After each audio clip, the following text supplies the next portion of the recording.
Thank you. Okay, sounds good. Yes. Yeah.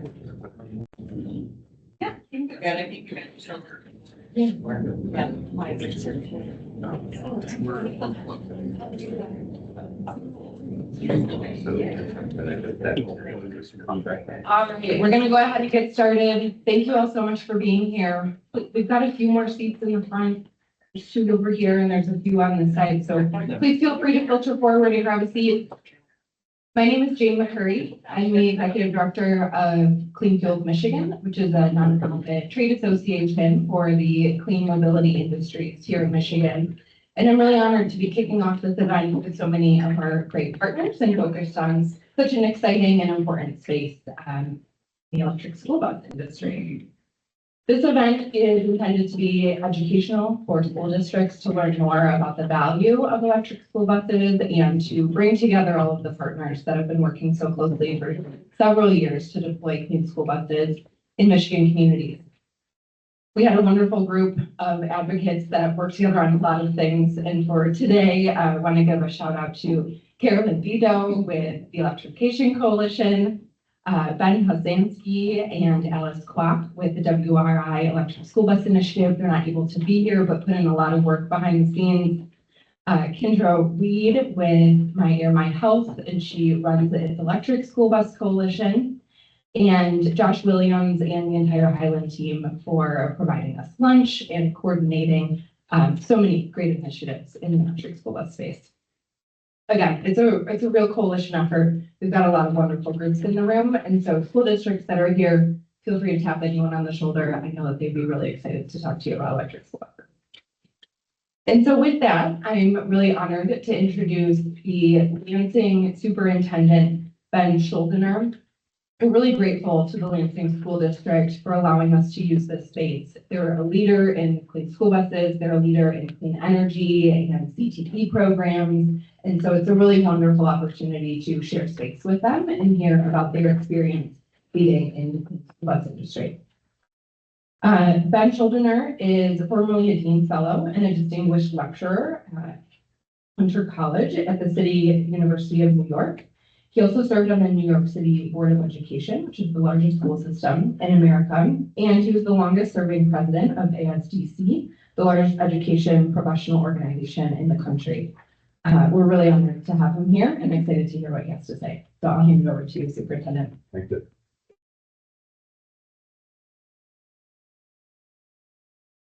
What do you applause for me? I mean, but also I haven't heard my bio read, and many of did. So, well, look, it's my honor and privilege to host all of you here today. The idea of a school district being at the forefront of technological change starts really from the beginning. You know, the idea of computers in classrooms, the idea of really chalkboards, the idea of whiteboards, the idea of programming classes, the idea of education being at the forefront of technology change is nothing new. But what is new is the technology. And school districts really need to position themselves to be at the forefront of these kinds of things. Just yesterday, with our good friends at VWL, we announced a large solar project. We're putting solar panels on right now 11 of our schools. We'll probably go throughout the entire district. We're looking at areas to create entire solar arrays. Why do we do that? Because it's going to save us money and I can hire more teachers, but it's also, of course, creating clean energy, and it's also part of an education program that our children are doing. Why are we here today? Talk about electric vehicles.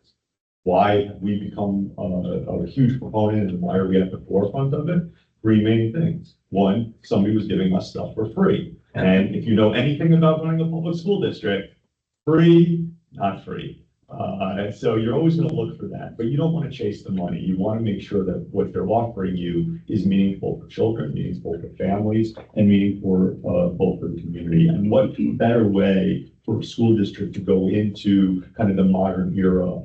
You're always going to need to train and support your children. You're always going to need to have school buses, or why not be at the cutting edge of bringing in EV? It makes perfect sense. Not only do they not create the kind of pollution, I mean, we have large asthma rates, there's idling when buses happen. It's certainly an issue for our children and our families, but also when it comes to, you know, ease of use. They break down less. There's different things about that. And then what's also kind of fascinating is because we're doing such a large solar project, we'll actually be able to power our buses. So you want to think critically. I mean, who am I to tell anybody what to do? But, think critically about entire ways that school districts can be at the forefront of this. So EV is part of it. It's a huge part of it. It's very important. Solar is part of it. Also then focusing on green technology and green education. Currently, we're in the Hill Center. We run a 4-year CTE high school called Lansing Tech.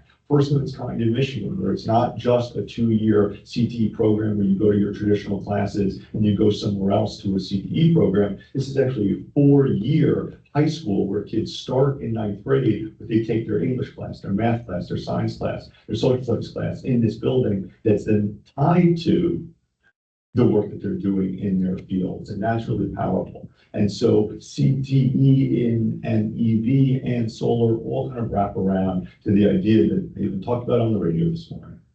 Why do we do this? Save money, we get it. 2, clean air, clean water, better for the community. And 3rd, tie it into an education program where kids can learn, can be trained, and in fact get jobs in a very, very rapidly growing industry. So look, it's my honor to be here. I've learned more about EV and solar than I ever thought I was going to in the last couple of years, but that's what we have to do because it's right for our communities, it's right for our kids, and it's really right for the world. So with that, I want to just thank everybody for having me. Please be in touch. We're always happy to support. This is not just about Lansing. We want everybody to be part of these kinds of programs because we know they're going to help children and the communities as well. Thank you.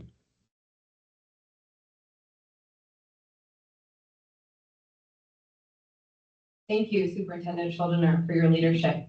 Up next in our set of keynote remarks is the Director of the Michigan Department of Environment, Great Lakes, and Energy, Director Phil Roos. Director Phil Roos was named Director in July of 2023. He oversees EGLE, which is the acronym for the department. EGLE's $1 billion budget and $1 billion. Ooh, that caught me by surprise. And 1,400 person team dedicated to protecting Michigan's environment and public health through managing the state's air, water, land, and energy resources. Director Roos is an entrepreneur, a business leader, a consultant, and a friend to the industry with deep expertise, and we're really honored to have him here with us. So Director, I'll hand it over to you.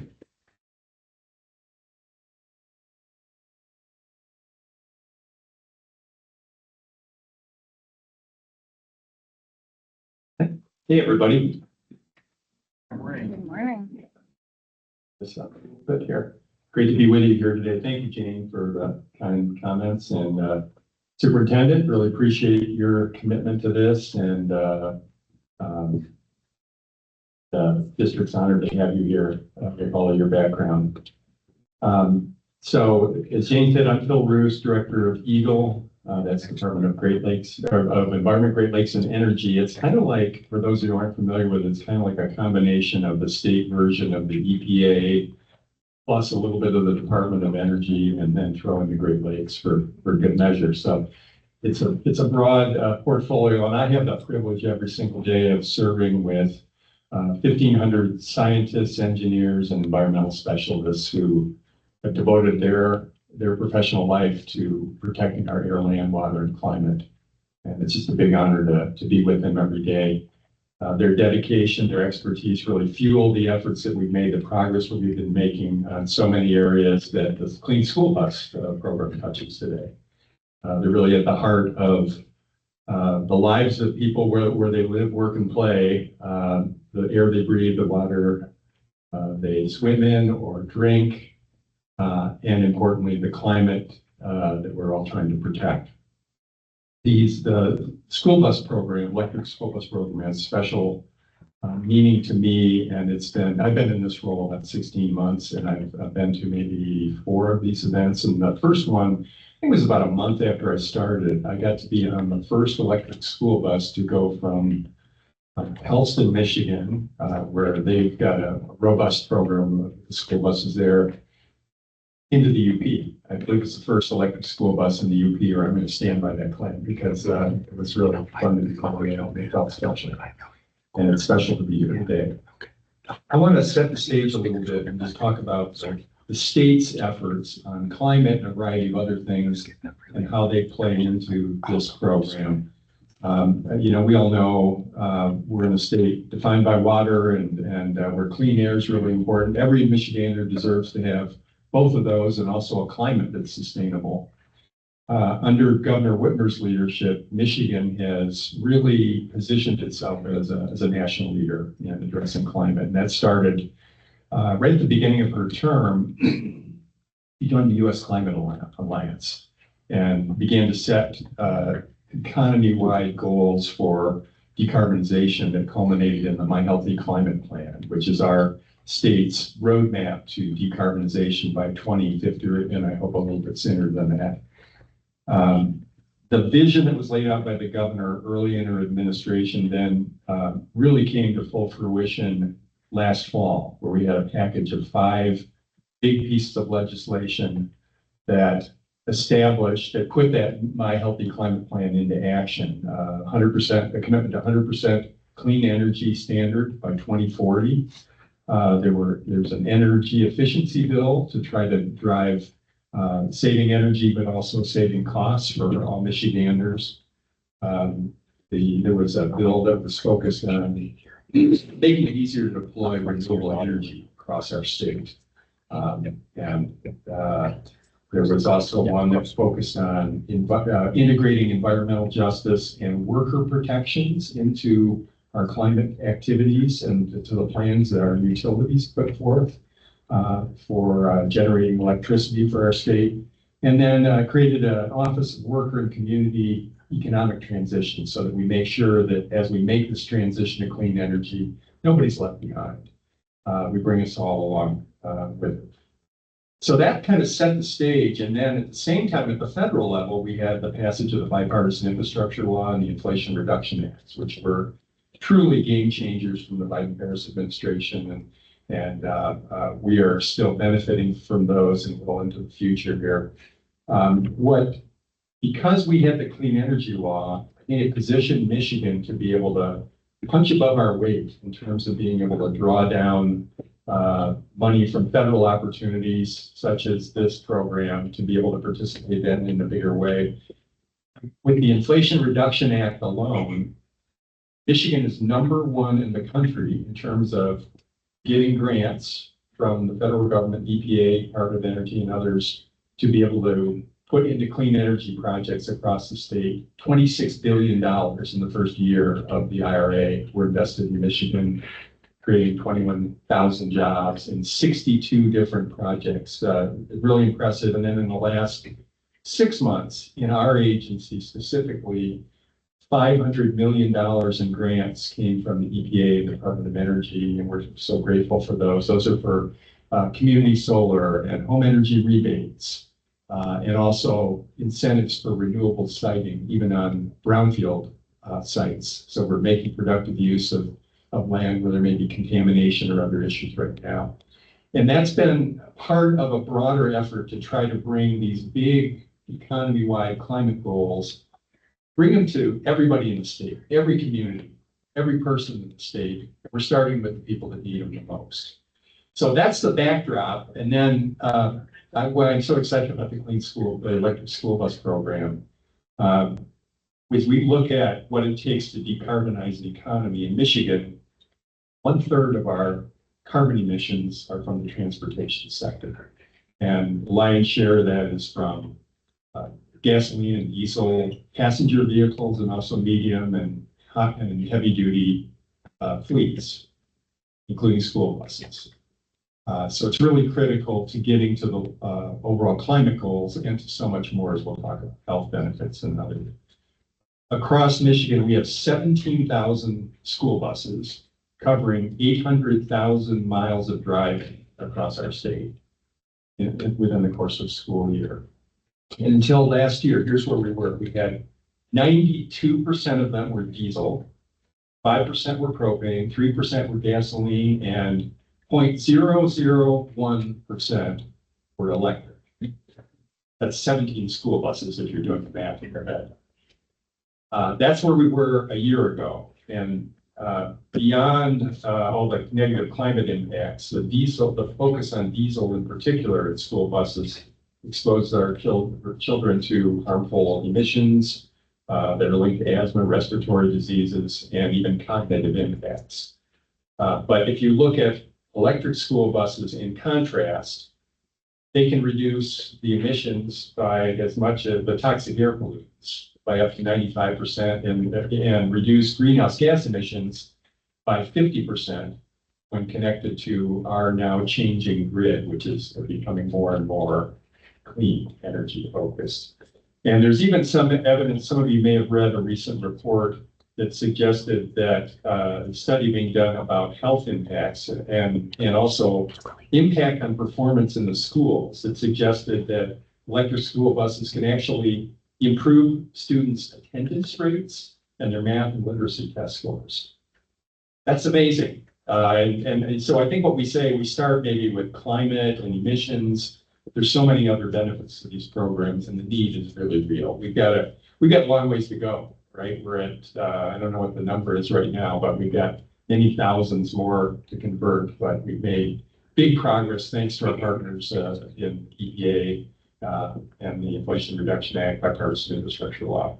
Before that money was available, Eagle had a little bit of a seed effort to try to get the program going. We supported 7 school districts across the state and in rural areas like Gaylord and Zeeland, and then more urban areas like my hometown, Ann Arbor, my current hometown anyway. That allowed us to partner with school districts and really work out the kinks in this, really figure out a way to make this work and model a program that could be scaled up. And then we had the bipartisan infrastructure law, which changed the game, and the new Clean School Bus program there has allowed us to, as a state, have many, many more districts be able to take advantage of it. We have partnered and sort of augmented the federal efforts with our own clean bus grants. And those have ensured that some schools, especially those in overburdened communities, have been able to take advantage of this transition to clean energy. And in 2 years, we've, as a state, replaced over 370 diesel buses with electric models across 57 districts. It's a really impressive accomplishment in a very short period of time. These aren't just upgrades to transportation systems. They're obviously addressing climate and helping a big portion of getting us on path to be able to achieve our economy-wide decarbonization goals. But they also can help reduce and hopefully prevent asthma and other respiratory issues, cognitive issues, attendance issues, and protecting our natural resources, our clean air. But the thing I like to talk about, and the superintendent mentioned this, is it's all about saving money as well. You're not only getting an upgrade to these buses within a fleet at no charge, but then if we add on to that, this is a lower maintenance fleet. It's a fleet that doesn't consume gasoline. It's using electricity at a much lower rate. And that can have a big impact. And it's all about putting money back into the classroom where it really belongs. More teachers, more supplies, all of those things. None of this progress happens in a vacuum. I already talked about partnerships a little bit with the federal government, but this is really federal, state, local, public, private, partnerships that have really made this happen. We have the bipartisan infrastructure law, the Inflation Reduction Act, have been a foundation for all of this, and the amazing partnership with our EPA friends in particular. Governor Whitmer has, and the state legislature has appropriated funds specifically for this in recent budgets that helped get the program seeded and now have augmented the federal funds. And then I know we've got many of the key people who actually made this work. School districts, superintendent, faculty, students, everybody supporting this, really important. Clean Fuels Michigan, the Michigan Association for Pupil Transportation, Board of Water and Light, Highland, Josh and team, Dean Transportation. none of this happens. We can have all the federal and state money in the world. It doesn't happen unless we've got a coalition of people who are really making it happen, boots on the ground and strategic thinking about how to integrate it, where to focus the effort. So working together always makes stuff happen more quickly. And I thank you all for being part of it. This is a critical step to getting us where we need to in terms of student health and achievement and saving money for the schools and meeting our climate plans. And I'm just proud that Lansing is on the map on this in a big way. It's an honor for me to be here and honoring this today. Thank you so much.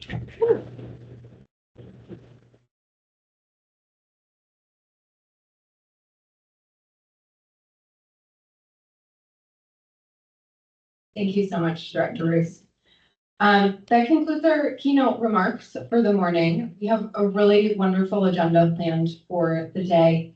Before we dive into it, a few logistical remarks. We have coffee and water at the front of the room. Please feel free to get up and grab some whenever you need. Restrooms are out the door, turn right, go through the double doors and turn right again. Yeah, feel free to get up, move around, grab a drink, use the restrooms whenever you need. The intention for the rest of the agenda is to be very conversational and to address district's needs. If you're from a school district today, you want to raise your hand. Oh, Awesome. Thank you so much for being here.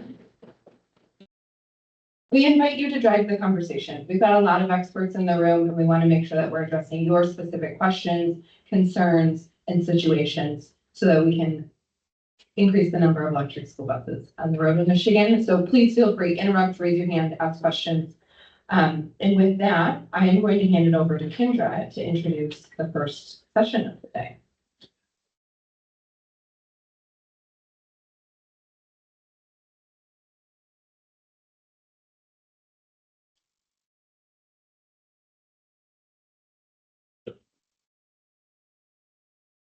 Morning, everyone. For those of you that don't know me, I know most of you, but I'm Kendra Wide. I am the coalition coordinator for It's Electric. And we are a group of advocates from school districts, from Michigan Association of Pupil Transportation to school districts that already have electric school buses. We have partners at MDE. We have partners at Michigan Department of Health and Human Services, asthma advocates. I'm a nurse in my training, and I really care about air quality and the way that it impacts children. I also very much care about climate and how that's going to be impacting all of our health and future. And so it's been my honor to lead this group since 2020 as we've been advocating for federal funds, which were realized in the bipartisan infrastructure law with the Clean School Bus Program, who EPA is here to talk about shortly. To our amazing success that Director Roos referred to with securing funds for a state program to transition more electric school buses at the state. I am on a bunch of national calls, and I just want all of us to just take a minute and pat ourselves on the back. Michiganders, not every state has funding for electric school buses, and so that's something we should really be proud of, and especially the amount of funds that we have. So we have an opportunity right now to make great progress. I'm super grateful. And that is my message today, is gratitude. Everyone in this room has done some part. Either you're interested in electric school buses, you're interested in bringing a cleaner ride for your kids, or you already have them going and you want to share information. I just am grateful to everyone that's in this room that's been working towards this effort. So thank you all. I appreciate you all. I most definitely appreciate my friends at EPA, at MAPT, and then we also have our utility friends here. So the topic of this first panel is we're going to talk about the available funding that is there. And I just can't emphasize enough that this is one of those moments in time where Michigan has been positioned extremely well. We have an opportunity to take advantage of federal funds. We don't know how long, I'll be completely frank, we do not know how long these federal funds are going to be available to us. This could potentially be the last opportunity that the Clean School Bus Program exists. So we absolutely want to encourage folks to apply to those programs. And also, I can't emphasize enough that the Michigan program is stackable with those federal grants. We have an opportunity to really take advantage of what's available here. We're unique, And we have this opportunity to really get a lot of electric school buses on the ground. So, and I also do want this to be really conversational because a lot of us already know about the funding. But if you have questions that come up, please raise your, because this is for spreading information, this is for sharing information, this is for getting more people involved. So first I want to just introduce our lovely and amazing and smart, super gracious partners from EPA. We also, being part of National Advocacy for Electric School Buses, I don't think we're all aware of how lucky we are to have Region 5 representatives. They're extremely generous with their time, resources, and advocacy for electric school buses. So we, again, are very lucky in Michigan. And I wanted to introduce Julia Frashante. She is with Region 5. She is our representative that's going to go through the Clean School Bus Program details with you. Welcome. Hi, everybody. Thank you. So I would like to start by saying that Michigan, I think Phil mentioned it, I think most people have, but Michigan has been a leader in the Clean School Bus program with EPA. We're very proud of them, and we're very proud of how you've taken the initiative to create your own program that stacks with EPA funding to sort of fill that gap of what we might not provide.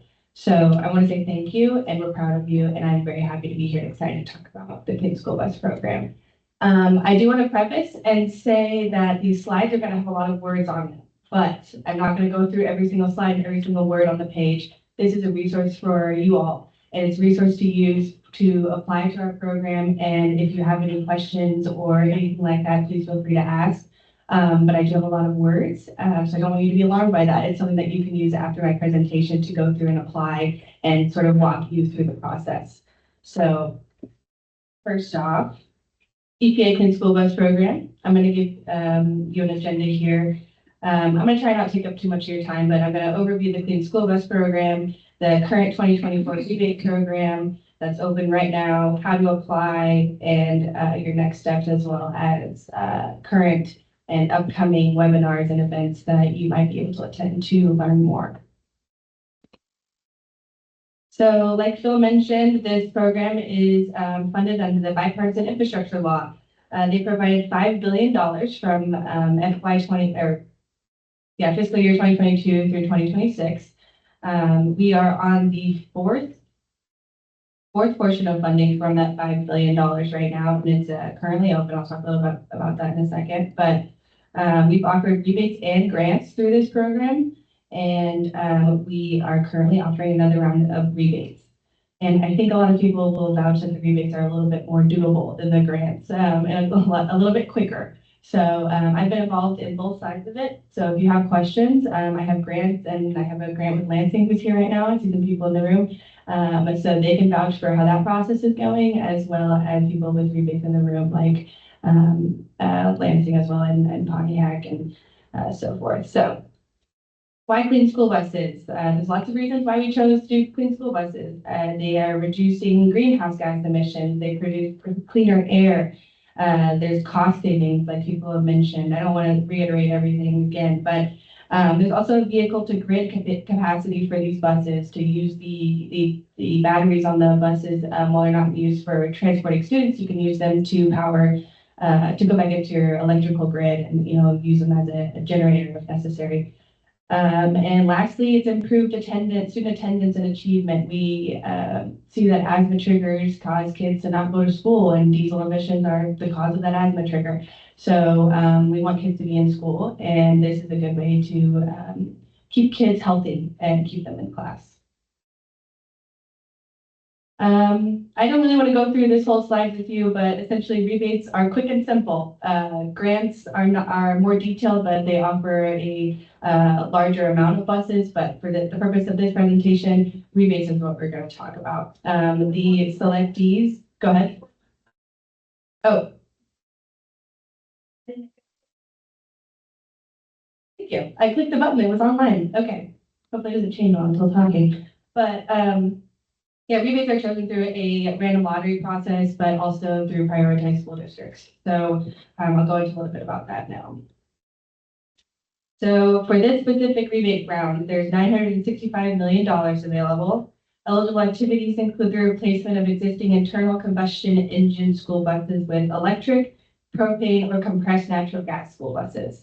The EPA is going to prioritize applications that will replace buses serving high need and local education, or high need local education agencies, tribal school districts, and why is it not going?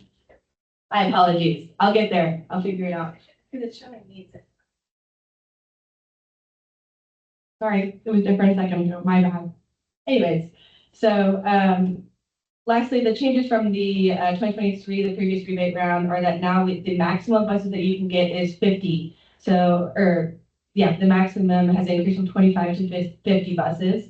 Unfortunately, the amount that you can get per bus has decreased, but Michigan has their own program to, help you fill that gap. Next is the eligible applicants, state and local government entities, public charter school districts, Indian tribes, tribal organizations, nonprofit schools, and eligible contractors. I'm going to speed it up just a little bit for the sake of time. But your high need, low income areas are those Title I schools. There is a list of priority schools on our website that I believe is linked at the bottom of this page here. So you can check if you're on that list, but you can also self-certify. And there's instructions on how to self-certify and what forms you need to self-certify yourself as a Title I school district. There's rural, and there is Bureau of Indian and tribal schools as well. So next is the numbers. So this is probably what you all would like to know. For the buses serving the priority districts, you can, for a zero electric bus, you can get up to $325,000 per bus, and that also includes your charging infrastructure in that total. So you would have $325,000 per 10 buses. So multiply that by 10, that's how much money you get. And then you can also rearrange your infrastructure costs and things like that. And we'll go through that a little bit more. There's a lot of information. I'm sorry, I'm getting ahead of myself, but this is really for you guys to use on the back end, and I'm trying to leave time for questions at the end. But your existing school buses must be model year 2010 or older. They must have a gross vehicle weight of 10,001 pounds or more. And they also must be in service for at least 3 days a week on average during the 2023 or 2024 school year. There's additional qualifications here. I'm going to skip through them. And then here is the type of replacement bus that you can be eligible for depending on what bus you're replacing. So if you have a 2010 or older diesel bus, you can replace it with a propane bus, with a compressed natural gas bus, or with, here you go. This is the chart. You can replace a 2010 or older bus with propane, compressed natural gas, or battery electric. If you have a 2011 or newer diesel bus, gasoline powered bus, propane bus, or compressed natural gas bus that you're wanting to replace, you can only replace it with a battery electric bus under this program. So here is a slide on the IRS tax credits that are available in addition to this grant, but I cannot give advice on the IRS tax credits, so please refer to the guidance on the IRS website for further information as well as the slide. And here you can see what is eligible as far as infrastructure. So on the right side of the meter, that's what's eligible. So the electrical panel, the charging station, your battery, the bus, and there's also opportunity to install solar and energy efficiency options under infrastructure. So you can read the NOFA for more information on that. But not eligible expenses are anything on the front end of the meter. So your utility and the transformer. Sorry. So, am I over? Okay, I'm going to just skip through and go over to how to apply. This will walk you through step by step. So I want you to know that this will serve as a good resource once again. So please use these slides. They'll walk you through where to go, how to do it, what you need, what forms you need, and how to use confusing government websites that are often a barrier for school districts. So apologies in advance. And but we have a lot of people in the room who have been through it before and know how to use those websites that can often be a little bit annoying. I'm just going to go ahead and skip through all the way to EPA school bus website. So this is where all of these links can be found. There's technical assistance, there's workforce development, there's the Michigan Coalition full of people that you can talk to, ask questions. You can ask me questions, but as far as procurement processes and things like that, we have contacts for you because EPA doesn't necessarily know what the process is for a school district to go and get a new bus. So I want you to know that we have those resources for you. So the selection, actually, let me just go to an important date slide so you guys can look at this. So the 2024 rebate program opened in September and the deadline for applications is January 9th, 2025 at 4 p.m. So I want you to just make sure you realize that this is around the holidays and I would advise you to get on top of it sooner rather than later.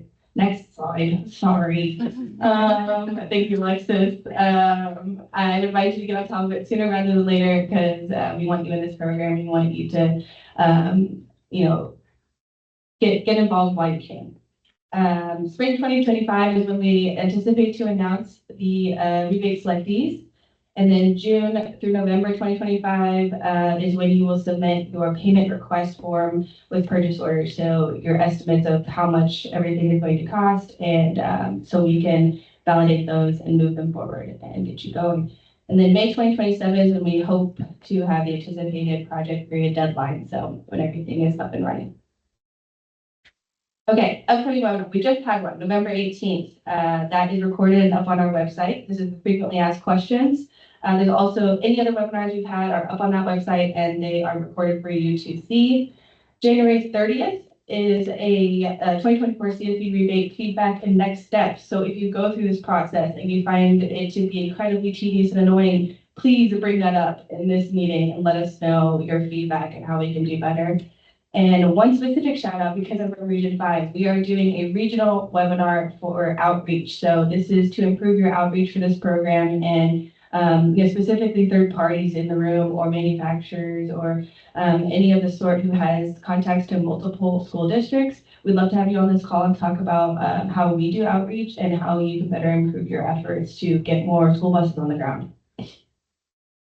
And this is the summary of what I just talked about. And I'm sorry I took up so much time, but I hope that this serves to be a good resource for you. My email is here on this previous page, Julia, Julia@epa.gov. But there's also Frank, and I believe he's online. He is the Michigan Coalition lead, and he is honestly somebody who will be able to answer a lot more questions than I can from experience, but he wasn't able to be here today. But please ask me questions and yeah, so thank you for having me and thank you for being involved and being here. So, yeah. Oh.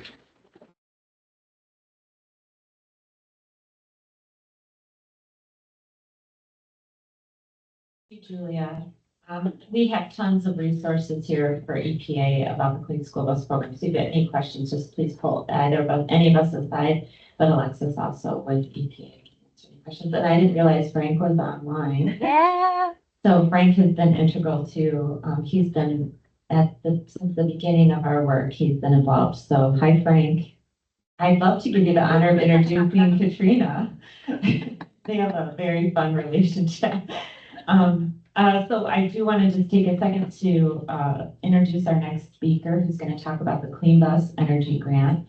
This is Katrina Morse. She is the Executive Director of the Michigan Association of Pupil Transportation. She's also a Director of Transportation at West Shore ESD. So she also is a key member of our coalition. She does a lot of outreach to you guys, and any of the school districts that are involved with MAPT have gotten an email from her about either EPA funding or webinars or the Clean Bus Energy Grant funding.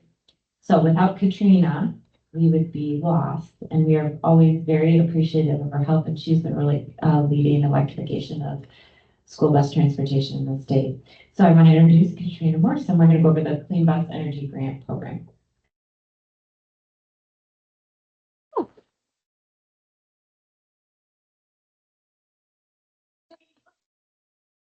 So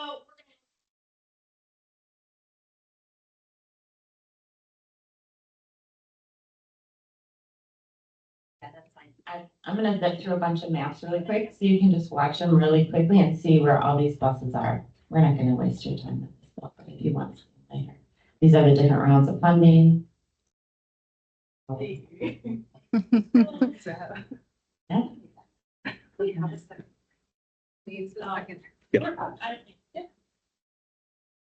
it's here.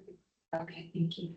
I think one thing while she's going through there, MEPT is really here to support everybody. So, we do, meetings, once a month. It's called the Transition to Electrification of your school buses. We have people on those meetings from other, districts that have been running them, from the 17 that Director Hoesktra talked about, the 17 buses that have been in here. So if you have questions, it's a great place to come and get information and, talk to others about in the process. I will tell you that I'm in the process of being a district transportation director as well. So we're right in the middle of this with everybody. We run 2 districts, so we've got 2 different districts going through the electrification process right now. I will also talk about, they said that the grants were really hard. Okay, EPA, like grants are really hard, the federal ones. Let me tell you about Michigan. It's like 20 minutes. Y'all can do that, right? So it's really, really easy. I've been through it. I had to fill it out. So if you guys need help with that, I mean, that's what our calls are for. We also have calls available on Friday for people who just have questions on the grant and what can we do and stuff like that. So we're really here to help and encourage you guys in any way that we can. Right here is a list of schools that were awarded through, well, it's not there. There you go. That was awarded through round 1. And I just want to say, Troy Hansberger is here too, and he is with Michigan Department of Ed. Without him, facilitating this whole grant, we'd been in big trouble, so we've got $125 million that we have to give out somehow. So he really was instrumental in getting this whole thing set up for us and pushing this forward. So we're really thankful for him, and he'll be here to answer any questions too, because he's the one who really has all the answers. So for round 1, you can all your districts on there. And then for round 2, we have a bunch more. So guess what though? We still have money to give away and we don't want to give it back. So like it has been said, this is stackable. So we are really, really wanting you guys to apply for the EPA one first, then apply for the Michigan one. The EPA, the hope is that the EPA is going to announce their winners, and then Michigan will announce theirs. So that way you'll be able to get it stacked. So that way you get it for free. And if it has been said from the superintendent, we need money because we work for schools, right? It's free. So come and get the money, apply for this. Moving forward, here are the deadlines. Ours is going to close May 2nd. So obviously it is going to be after the EPA one. And again, that was so that way these can be stackable. The biggest thing and the biggest change for this round is that if you applied once, you can apply again. So if you've got 10 from before, come back for another 10. We're good with that. So we just want to make sure that we get these buses out in the districts that need this and need the support. And I think really we're just here for everybody else. So if you have questions, know that we've got work groups that are set in place for the transition, for any questions when you're going through the process. We also have those work groups for the grant, which like I said, is really easy. So if you have any other questions, then just let us know. We're going to be here while you guys are around.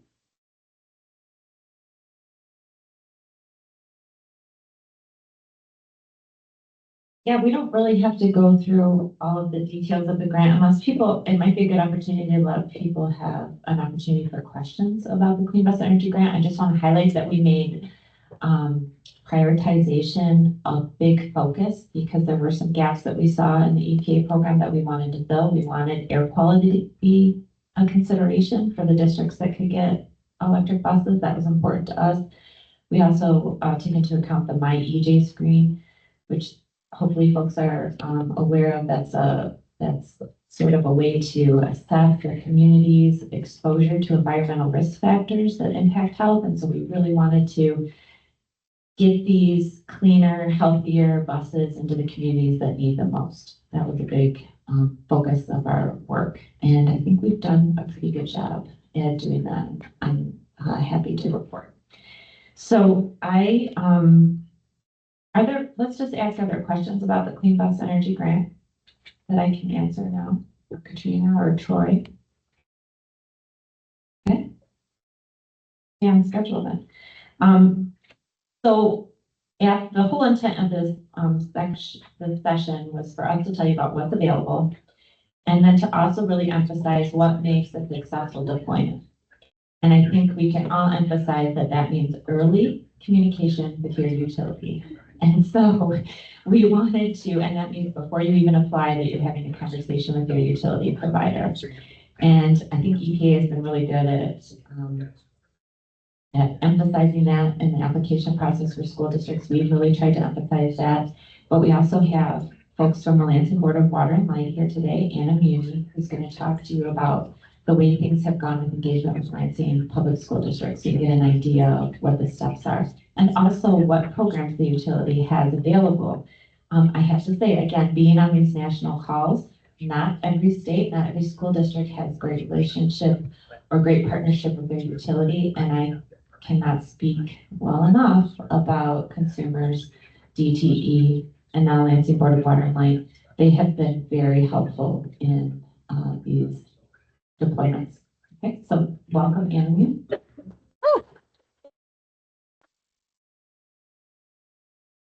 Thank you so much. First of all, I will let everyone know that I do not have slides, and mainly that's because I tend to be better off the cuff, but considering the technological difficulties, I'm now actually glad I did not get slides this morning. My name is Anna Muni. I'm the manager of energy planning and decarbonization at Lansing Board of Water and Light. We are Michigan's largest publicly owned utility. And prior to Lansing Board of Water and Light that I've been with about 2.5 years, I did actually work for Consumers Energy for close to 10. So do have some utility experience. And again, do have somewhat prepared remarks, but I'm happy to address, specific questions people have, because these conversations are going to be very specific to your specific school district circumstance, the utility you have as your provider, and again, that relationship with the utility and building that relationship. But kind of speaking initially from the utility perspective, the first thing to consider, and I was joking with Kendra out the hallway before this event started, I really wanted to have a t-shirt made for this morning, which was "Hi, I'm your utility" on the front, and please talk to me early about electric school buses. Because again, from the utility perspective, these are amazing partnerships, and I'll go into that in a little bit more detail, but there are some considerations as the electric provider. The first is really just the scope of the electricity need for electric school buses, and what that requires. So again, just to give everyone, I'm not, everyone here, again, could be from a school district or a different background. You may not have a lot of information on EVs. So I'm an EV driver. I have just a basic level 2 charger in my garage. Honestly, the equivalency of me having an EV at my home is like me putting in a hot tub. 7.2 kilowatts. I charge at night when electricity need is already the lowest. Honestly, no worries for the utility, no worries for myself as a user. Each electric school bus can pull up to 20 times the power need of a basic standard EV that somebody's driving around on the road. And I was both super excited and my heart skipped a little bit when you mentioned that some of these grant programs are up to 50 buses. Now we're talking 50 buses, at each bus being 20 times the need of a standard EV out there in the parking lot. That's basically now for the utility, like having a business or a small data center dropped in their backyard. So that really emphasizes just a need to involve that utility early, because the utility is going to need to evaluate what the infrastructure is to the school district or your school bus provider. What is there now and what might be needed from either a new service perspective or potentially an infrastructure upgrade. And especially if there are infrastructure upgrades, again, one of the slides that was posted, remember that, what's eligible and everything in front of the meter is not eligible for grants. You guys are going to get my utility soapbox for about 30 seconds. All this funding is there for the bus. All this funding is there for the charger. None of the funding is there for the utility to upgrade the infrastructure. Now, that doesn't mean that utilities are against electric buses. It absolutely does not mean that this is difficult, but it does mean that you need to have those conversations with the utility early so that you can understand what those cost infrastructures and upgrades might be. How do they fit in with grant opportunities the utilities are working on? Because we're also working on a lot of grid resiliency and upgrade infrastructure investments. Are there ways to partner? on those types of grants. As well as just understanding if there are cost needs, what are those and how does that work into the overall cost picture for the school district and the utility as well. But really, and this has been touched on as well, electric school buses are a great opportunity, not just for the school district and the community, but really for the utilities themselves. Again, we were at the press conference for Lansing School District yesterday regarding their solar installations. Those are fantastic. It's been a great partnership with the school district, a great partnership with GreenLink. And as mentioned, that's actually serving as a revenue source for the school district. But from a solar perspective, we are still talking intermittent resource dependent on weather conditions. We held that press conference in a rainstorm. We weren't really getting a lot of solar production during the press conference. That's fine. But really, when you talk electric school buses, from a utility and an electric provider perspective, those are very predictable loads in terms of charging, when the charging is done, and how much charging is needed. So it's actually easier for your electric provider to work with you on electric school buses than it may be on renewable installation, because it's a very predictable load that you can model and understand what that's going to be. In addition, it has been mentioned, vehicle to grid and bidirectional. Additional potential revenue source if you work with your utility on bidirectional charging, and those buses can discharge back to the grid. I can tell you as the utility, those programs aren't sometimes as far along as certain news stories make them out to be, but that is a potential, not only revenue really from the school district perspective, but it is a benefit to the utility as well, because that is direct, especially for a municipal utility like me. That is direct power that can be put back on the distribution system. And speaking more specifically to the partnership we currently have with Highland Transportation, the school district, and GreenLink, we're talking about not only having bidirectional charging at the bus depot and having those buses discharge back, but could we even talk about actually putting those buses in different places in our service territory and discharging where we know specifically we have needs from a resiliency perspective, a community perspective, or again, may help the utility avoid grid infrastructure upgrades. There's so much potential, and because GreenLink, Dean, and the school district involved BWO very early in the process, we already know what the infrastructure needs are. We know where we can partner and provide letters of support, but more specifically, we can already do the business case analysis for bidirectional charging. How is that going to work? How does it work with our rate structures? How do we make sure those school districts are getting that money back so that they continue to reduce costs, put this money directly back into schools? But the utility also can understand the charging needs on the one end and the potential benefit of those buses actually providing us, carbon-free emissions on the back end as well. So again, happy to talk more specifically about the steps we've gone through in our partnership. But the main thing, again, my t-shirt, involve your utility early in the conversation. It's going to take multiple departments at that utility as well. So it's really a conversation that won't just happen once, but it will really help with the application process and especially the execution. Thank you. Cool.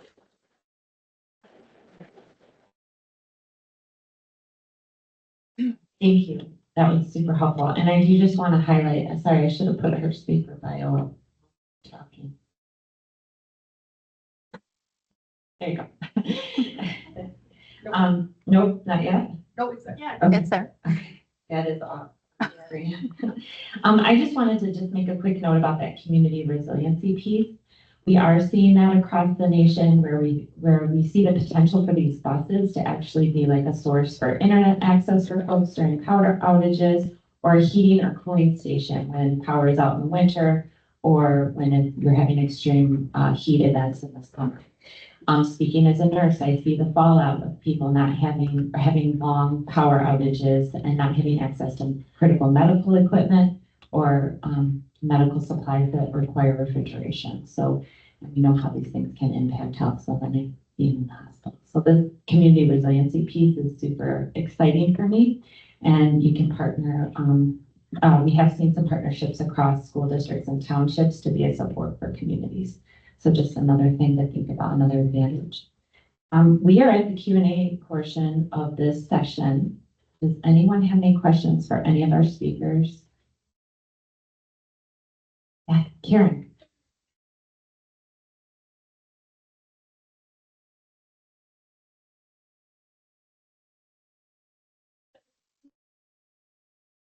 also had to work within BWL. But I think every division maybe. I couldn't tell. And, can you talk a little bit about that work? 'Cause for us, you know, outside the utility, we just think like we call and say, hey, we want to do this, but it's a little more complicated, right? There's engineering, the rate questions. Can you just talk about all of what you've done to like make it all work on the BWL side?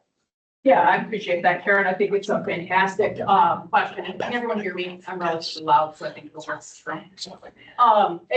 Karen is absolutely correct. So again, my team, under energy planning and decarbonization, we have a lot of our customer facing programs associated with getting our customers to reduce their own carbon footprint. And I'm actually here with Jennifer Binkley Power, who's our supervisor of carbon neutrality programs, which includes our electric vehicle programs. So that is really tends to be where the conversation started. Thank you. Well, hopefully no more questions because now I'm dead. So it really starts with, probably the department at the utility that is in charge of the electric vehicle programs, because usually whether it be a small utility, and sometimes, in some cases, if your provider is a very small public utility, they may not have electric vehicle programs specifically. It's really just something basic like energy services. But it really only just starts with us. I am not an engineer. Jennifer is not an engineer. So hopefully we don't actually get technical questions because I don't think she and I are equipped to answer them. And we weren't equipped to answer them when Lansing School District came to us. We have had very detailed conversations, especially with our system integrity engineering group, who is responsible for understanding at every point within our service territory for providing electric power, you know, what is the status, what is the current service to a customer, and they are doing the calculations as to what is required for an infrastructure upgrade. Or again, to Karen's point, working with engineering and other departments actually led us to, it is better for Dean Transportation to actually add a new service specifically for electric buses. That would not have happened without involvement from our system integrity and engineering groups. You will also, one of the key considerations will be understanding what the utility's current rates, riders, and programs are. So again, we do want to do bidirectional charging. That is something the utility wants to do in addition to the school district. But utilities, typically, they can't change their rates on a whim, which is a good thing. But utilities are usually anywhere from a 1 to 2 to even 3-year rate strategy. It takes time to implement new things. So understanding where and what type of rates might actually need to be constructed from scratch for bidirectional charging. How does that work with the timing of when buses will arrive, when charging will go in, and how everything will work? Is there an existing even process, rate, or program for this type of thing? We have been able to find some good kind of medium ways with working actually within our distributed generation and our solar rider. Because at the end of the day, energy coming back from the buses is really no different from solar energy. It's just, you know, kilowatts back on the grid. But that might not be the case necessarily for other utilities. And your utility or electric provider may really have to work with not only engineering, they may have to work with rates, they may have to work with programs, as well as with customer service or key accounts that may already be developing those relationships with the school district. So I would say there's probably at least 4 different departments at your utility that we need to be involved, and that's just coming from a municipal utility. At consumers or DTE, it might be 6 or 7 departments, which is good, but it also means it's going to take more time.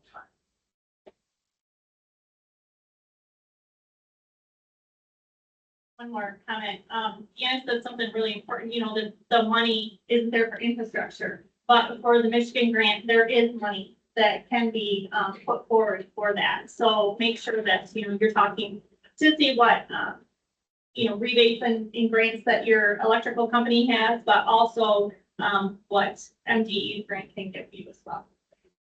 Just to support, and I'm from the vehicle OEM side of it, and I'll speak on behalf of all the OEMs here. The school bus is the simplest part of this function. Yeah. It is. First thing I do is talk to, if you plug your microwave in, does your breaker go off? Because people want buses for free, but can you support, can your building, can your campus support the electrical? So, and that's what we do. We bring in electrical provider and a contractor. You're digging up parking lot, digging up blacktop.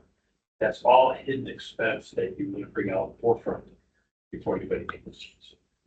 Yep, absolutely fantastic point. I love that example. Yeah, if you're already struggling to, again, if you're running your microwave at 1,200 watts instead of 1,000 and the lights go black, or, have a brownout, yeah, you may want to talk to your utility about what you're doing before you really start down that process. Because there's probably going to have to be some very basic infrastructure upgrades. But, can you combine that? We're trying to be very holistic with the school district and Dean, which has been fantastic since it's allowed us to understand, again, the point that was made earlier by the superintendent. Now that's allowed us to really create a partnership between the solar installations and the electric school buses. So that's because we had those infrastructure conversations about the fund and understood what the basic needs of the buildings are. Before your question, let's pass the mic around so we can hear the questions on the stream. Don't be afraid. Get my mic. Hi, I'm Kenny G. Schiller with Three Rivers Community School. And I just really want to elaborate on Anna's point. The partnership with your utility starts from day one, from the day you're thinking about this.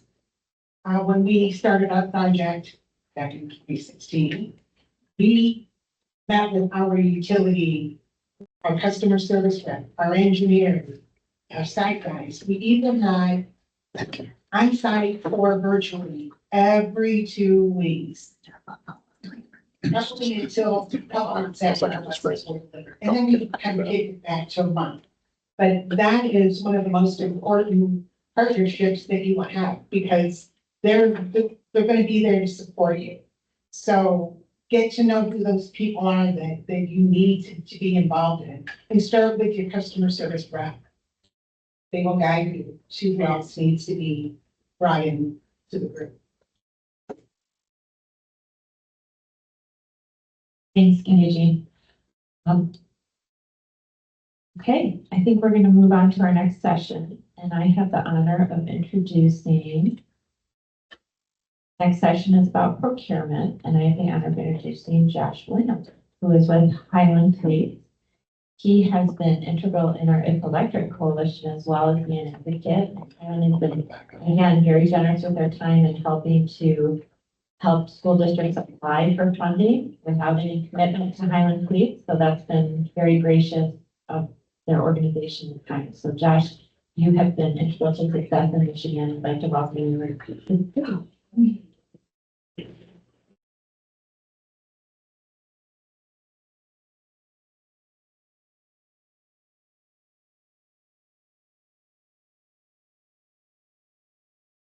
Thank you, Kendra, and thanks everyone for joining us today.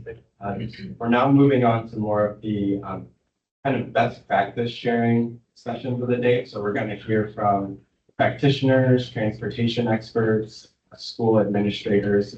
Really, now that a district receives funding, what happens next? So we want everyone here to leave with some practical ideas on how you can implement your fleet in a successful way.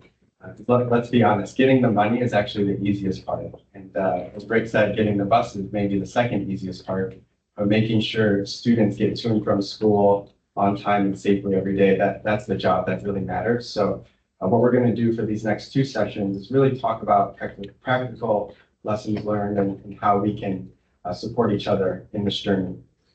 So I'll just talk for a couple of minutes, maybe more of a higher level, and then we're going to pass it to Bill to talk us through his specific experience at Pontiac and some rich lessons learned.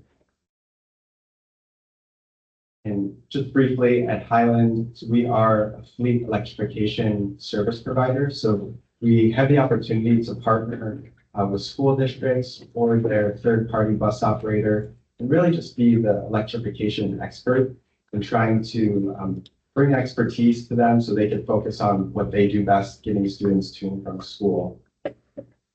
It's actually just one of our deployments in Maryland. So we've been electrifying 5 different depots across a school district there. And really just like to share the picture as a small, humble brag, but really just to demonstrate that this technology is ready for everyday use. We're far beyond the science experiment aspect of this. And this depot here has I think 25 buses in the picture, but they're ramping that up to 50 or more within the next year. So I just want to encourage you all that the technology is ready. Before I hand it to Bill, I'm going to talk about kind of three different buckets. So first, we're going to talk a little bit about now that you've gotten the grant, what are some ways to make sure you overcome the remaining upfront costs gap and kind of bridge those funds. Then we'll talk a little bit on how to have a coordinated approach. It really segues nicely from what Anna was just talking about in partnering with the utility. And then finally, just some ideas on how to plan for the future. So firstly, ideally, if a school district in Michigan, again, thanks to Troy and Katrina and all the work you've done to have this Michigan State Fund, there are a lot of districts that can get their upfront costs fully covered. But there are going to be cases where maybe they only get 70% of the cost covered, or maybe they started with an EPA grant that only covers a portion. So wanted to share some ideas as far as how districts can bridge the funding gap. And, a couple of things here, again, staff with your state program, staff with your utility program, really any way you can get funding really helps basically expedite the return on investment. And like we said earlier, the main goal is to help districts achieve savings. So a few other strategies you can use are across the country, there's a growing list of green banks that allow for to get loans at a cheaper cost of capital. It's my understanding there's one here in Michigan that's being stood up. So I think that'll be a great opportunity for Michigan school districts. A few other things you can do are there's some tax credits out there that can help meet the upfront cost, and also some innovative approaches to procurement. So here in Michigan, we have the MSBO bus bid process, which is a really nice streamlined way to order electric buses. There are also ways to maybe do some group purchasing. I know Katrina's team has thought about, consortium of buying buses. So you're buying buses as a group. And maybe one of the final things to talk about is public-private partnership. So that's an example that Highland provides, what we're doing with Jackson Public Schools and their 21 buses, and Dearborn Public Schools for their 18 buses. Is what can we do as a private company to supplement what the school district is doing? So working together, in the case of Jackson, their administrator is planning, they're going to save about $100,000 in year one. That's thanks to an EPA grant, that's thanks to some funding from consumers, and then also that public-private partnership with Highland. So again, there are ways to really expedite your savings and make sure that ultimately districts can put money back in the classroom. I won't dwell on this too much because I know Bill's going to talk through his experience at Pontiac in detail. But some of the things that are really important as far as implementing is really a coordinated approach. We've seen districts that maybe do this in piecemeal, one step at a time, and sometimes that's difficult. We did see an example. I know we're in Michigan, so sometimes we like to punch down on Ohio, but there was recently a district that was really excited about electrification, and they had a new bus barn that they recently built, and they were thinking ahead, which is great, and they wanted to put in some infrastructure to get ready for a bus. But unfortunately, they implemented infrastructure for a level 2 charger. All the while, they had plans to buy a bus that wasn't compatible with a level 2 charger.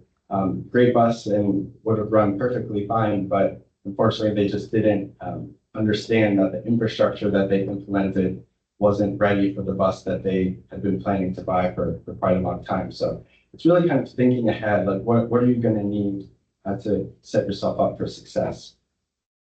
Another thing we would recommend is really planning for a charge management software. And I think this is really key. Some of the districts we've heard have those early teething processes. A lot of the biggest challenges come when the bus isn't talking to the charger, or maybe the charger isn't up and running. And so we really recommend finding a reliable charge management software. And we work with a company called Synop.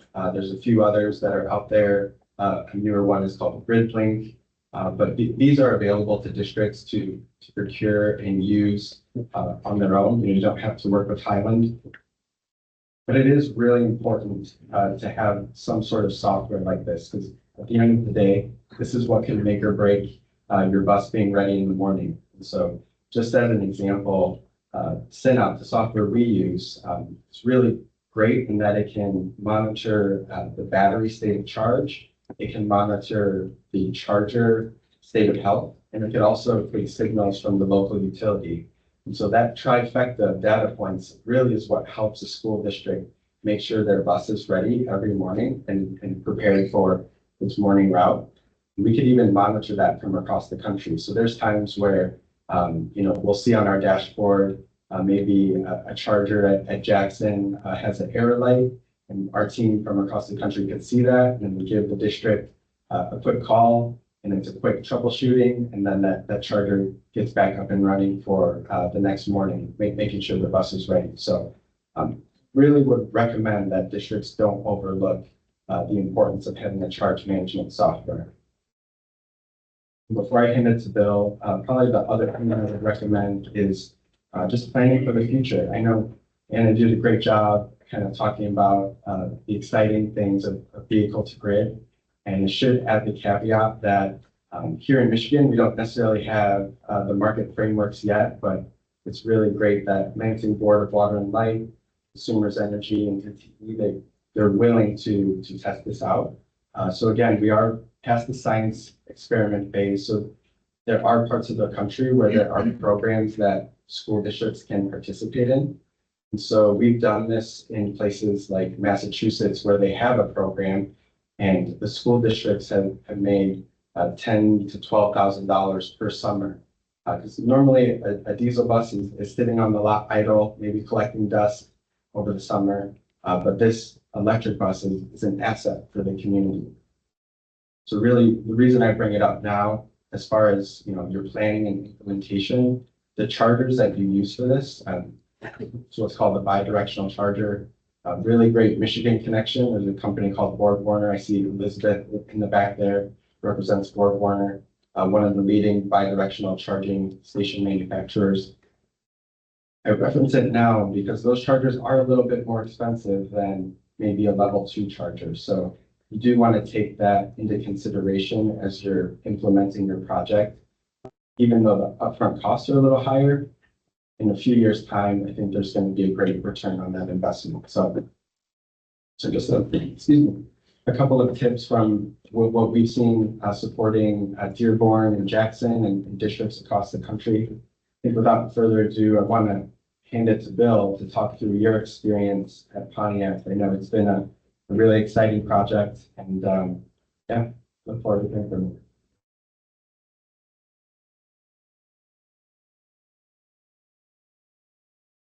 Good morning, everyone. So, Bill Holcomb with Pontiac Schools. We started our journey about 2.5 years ago now, I guess. This is a current view of. One more. There we go. One ahead here. This is a current view. Sorry.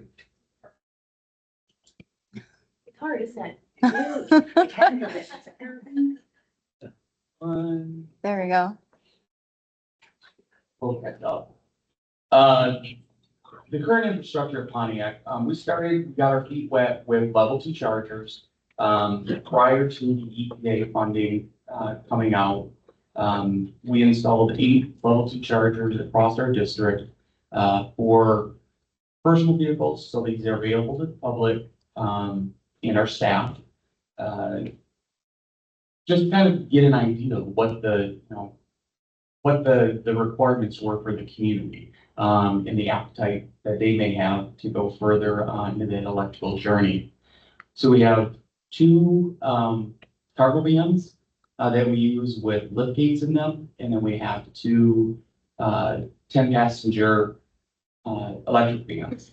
We were intentional about the 10-passenger vans. They had to be retrofitted at that time from 12-passenger down to 10-passenger so that coaches could use them in smaller groups without having to have, city bus drivers or transportation companies that having to pay that fee to our transportation companies for small field trips. So you don't need to see the all license for those, which helps us with our little field trips around the state and the community. And then this EPA funding became available. Said, hey, that sounds interesting. Let's apply for it. At that time, I worked outside of Pontiac for the intermediate school district.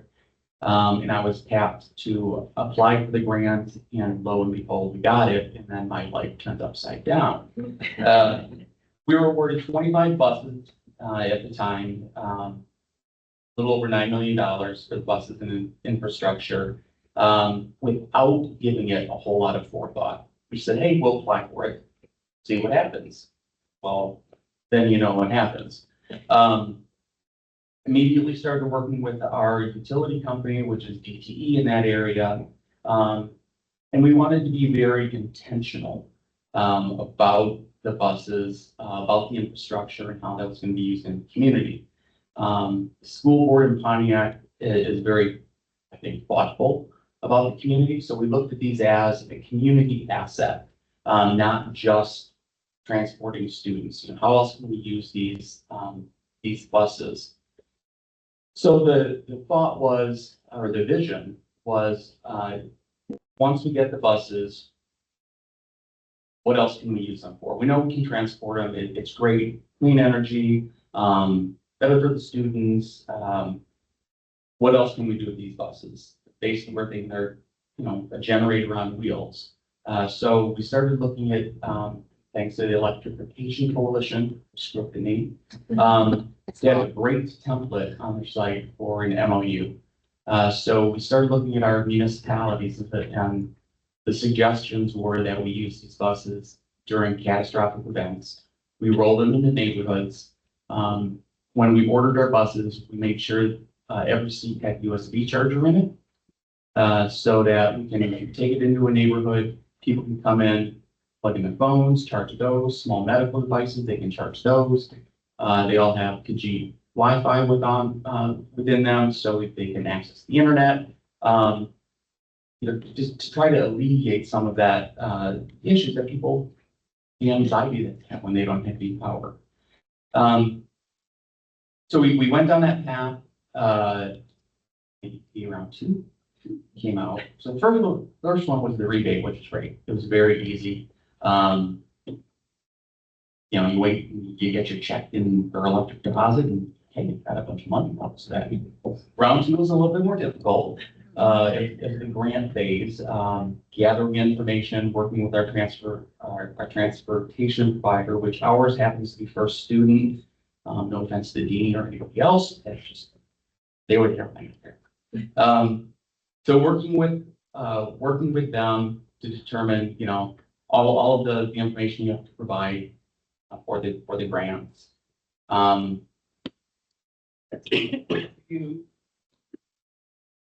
They got the money. Now what? So I've been talking about a little bit about what that looks like. Planning. As everybody said, work early with your utility provider. Come up with that vision of what you're doing. The MOUs are a suggestion. We wanted to plan or future-proof as much as possible anyway. So we worked with, at the time it was Rhombus Energy, now it's Ford Warner, to put in bidirectional chargers, or to order bidirectional chargers. We chose our buses to be bidirectional, with the forethought that we would have a revenue source from B2G at some point when the utility company is ready. We're not quite there yet, but we're working on that. We also wanted to figure out, okay, we're getting these buses in. What happens, down the road when we've had these great years? What do we do with the batteries? They're not cheap, very expensive. And once the ability to charge is degraded enough, you really can't use them in the buses. But they're good batteries. There's plenty of energy left in them. So our vision for that is to stack batteries, in buildings, and use that as backup energy for our schools. For, life safety, obviously it's not gonna power the entire building, but that's what we wanted to do with those, or planning to do with those. So we'll be building out, as we go through bonds and do construction of buildings, we're adding that capability, to the buildings. We're also planning on the buildings as we do bond issues, including, DCFC chargers, so that's level 3, chargers at the buildings. So when buses are on field trips or they come back, they can charge at the site, for that. So we'll do one, dual whip charger at each one of our buildings. And trying to create this whole ecology for buses, has been challenging, I think, for school districts. We have seen their little pockets across the state. So we've done, things like we're planning, at our football stadium, our high school football stadium, adding in a set of dual chargers there. So when hopefully the school that we're, competing against has buses, in their transportation, they can bring them there and charge while the football games are going on. To help kind of create that, that excitement, because everybody still has that anxiety, I think, about the buses and where that power is going to stop, and how far we can go with those. The other thing that we had to think about, or we thought we had to think about, was what happens if that bus does run out of power. It's a completely different beast than just hooking up a tow truck to your regular car or regular, bus.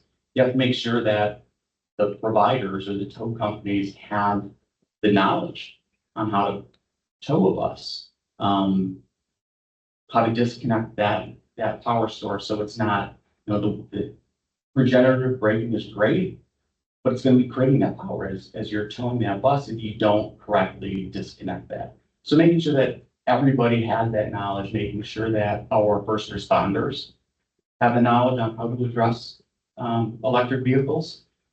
So it's improving that whole ecology. I think you have to give everything a little more thought than just plugging in a bus.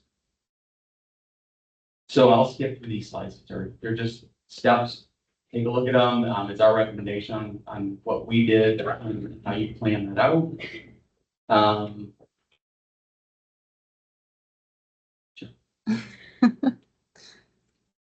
And infrastructure planning. I think the most important thing at this point is that you get with that utility company.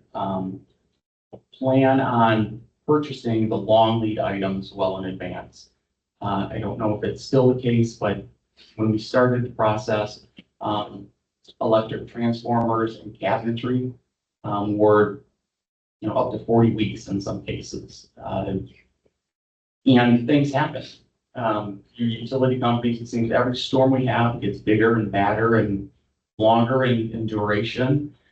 That's going to affect, your utility company's ability to bring in. If we have these hurricanes in the south, a lot of that infrastructure gets sent down there. Most people need it a little more than we do. So things happen. Kind of plan for that as much as you can.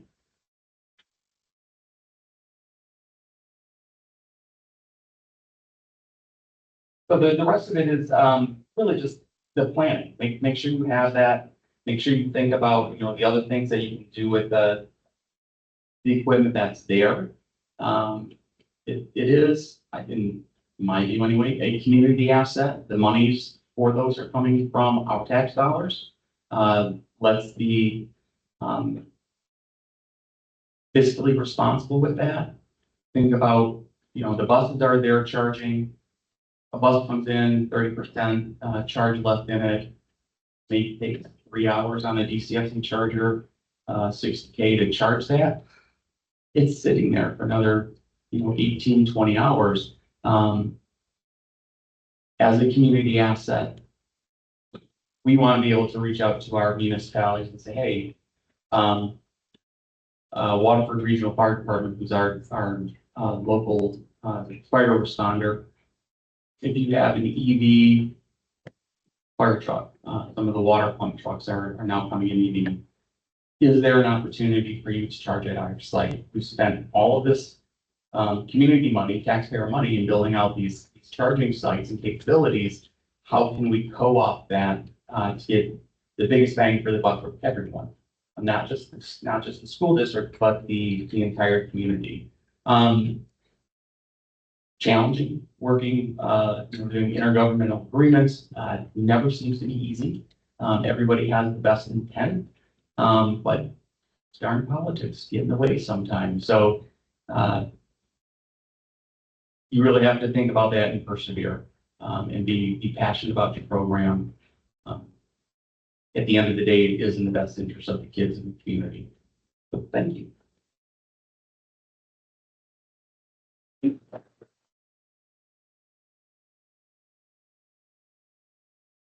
Thanks for that, Bill. I think once Pontiac is done, you'll have the first fully electrified fleet in the state, I believe, which is exciting. And next, we're going to hand it to Karen, who's going to talk through Lansing Public Schools experience. And I think it's really exciting, the holistic approach to sustainability that the district here is taking. So with that, I'll hand it to you.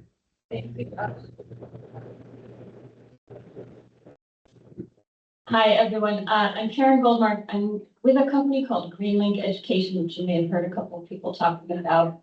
We are the sustainability consultant to the Lansing School District. And we've been working a lot. The link in our name is precisely for this. We help school districts that want to own their energy assets link with all of the entities funding, their providers like Highland Transportation, who've been heroes on this project, with BWL, with MAPT for lots of help. And so what we do is we link all of those entities together. We're kind of connected tissue. And speaking of connective tissue, in a completely other part of my life, I was once a yoga teacher, and you've all been sitting for a really long time. Well, I just got the opportunity to stand, and that's great. If everyone take a moment to just stand up, I'm ceding 120 seconds of my time for the health of your body.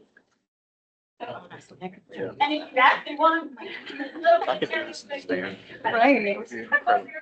Standing desk. whatever works for your body.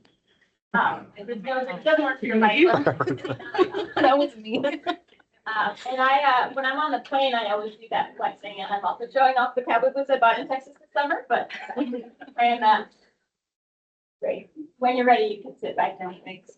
Bye. That moment. My picture. I see how it works. You're looking at the small. Got it. Okay. So I've already talked about let's go on. So, as I mentioned, we work with school districts that want to own energy assets. There are often options where you can have a third party own solar or even the buses or whatever the case may be. And it is more complicated for school districts that want to own their assets. But as you just heard from Bill, these are community assets, and that's where we come in, is really helping structure that. And Lansing has done this with buses and also with solar. So that's part of what brings us here. So this is just an overview of the overall Lansing School District partnership. We've done a bunch of work with them. First, we set up a whole plan of what the options are that were available. Then we went out to try to get some funding. And so far, we've, with the school district, brought in $16 million worth of funding across multiple projects, not just for the buses. You see that third column. No, excuse me, the fourth is the Clean School Bus Project. So we did write a grant, like Bill did, and we also got a rebate award. So this is 20 buses in total, 15 from the competitive grant and 5 from the rebate. And then the Michigan bus funding came in, and with a lot of help from Katrina. There was a point where I was basically calling her every day. We put together that very simple grant in the process, but one of the things that's complicated is figuring out what you're going to use to pay for what, because there are different timelines during which you have to spend the money. And as has already been mentioned, all of the equipment has different timelines for when it's ready.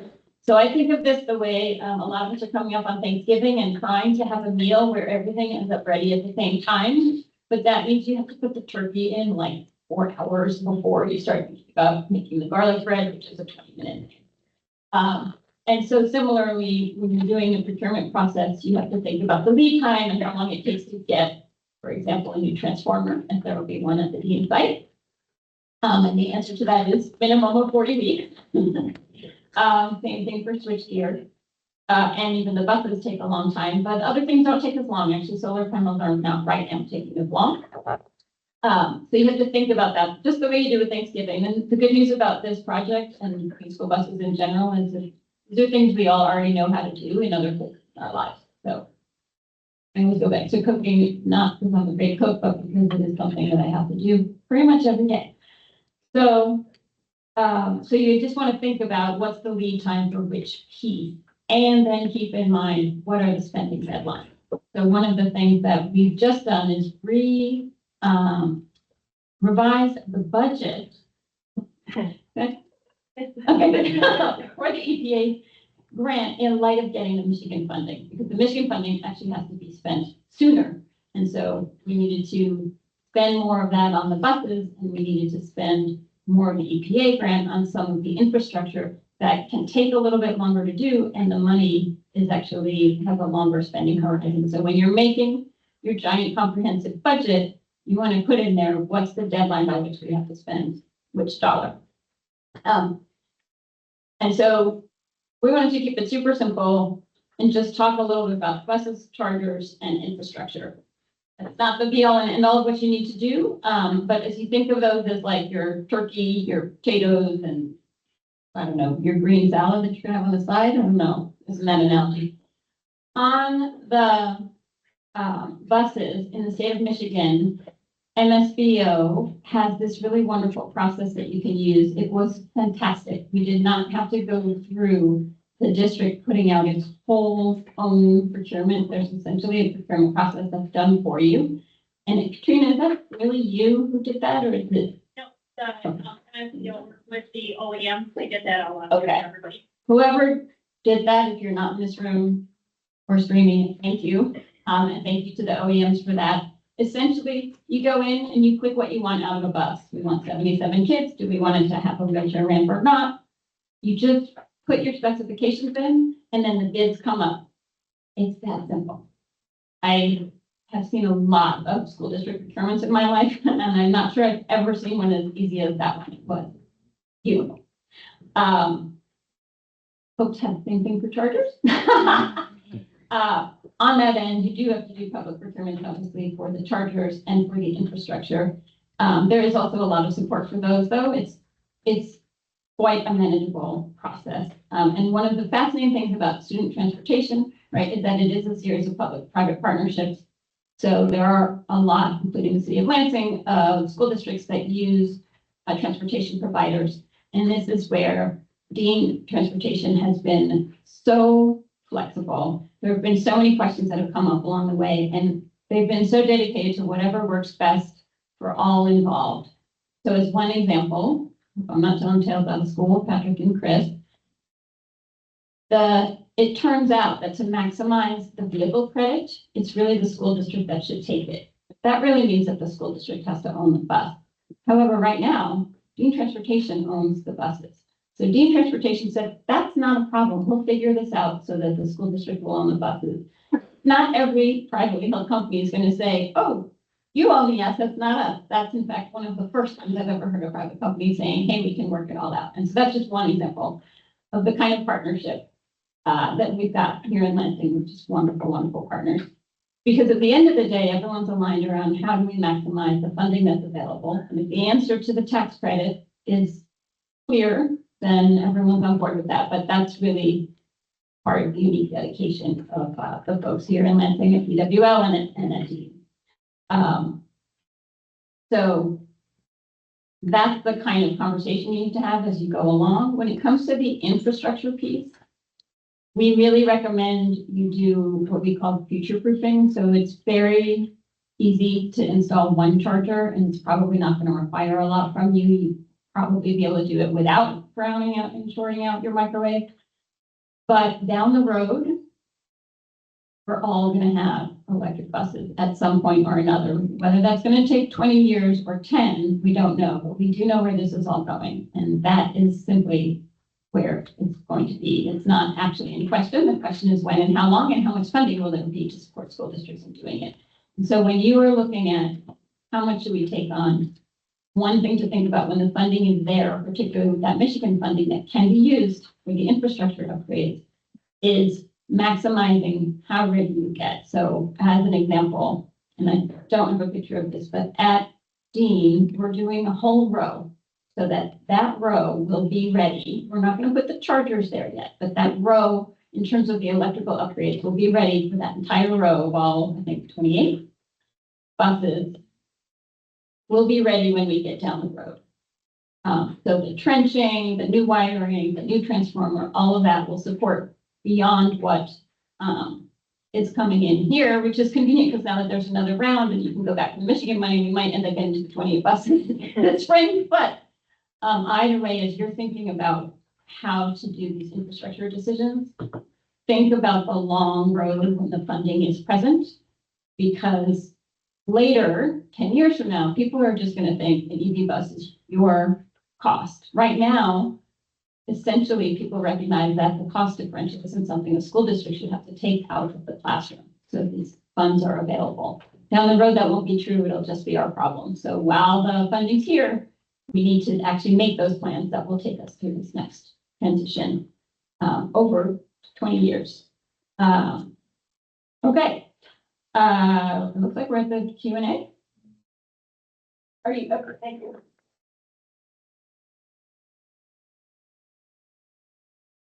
Thank you, Karen.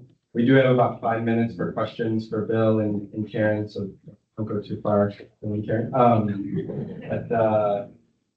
Any questions to start?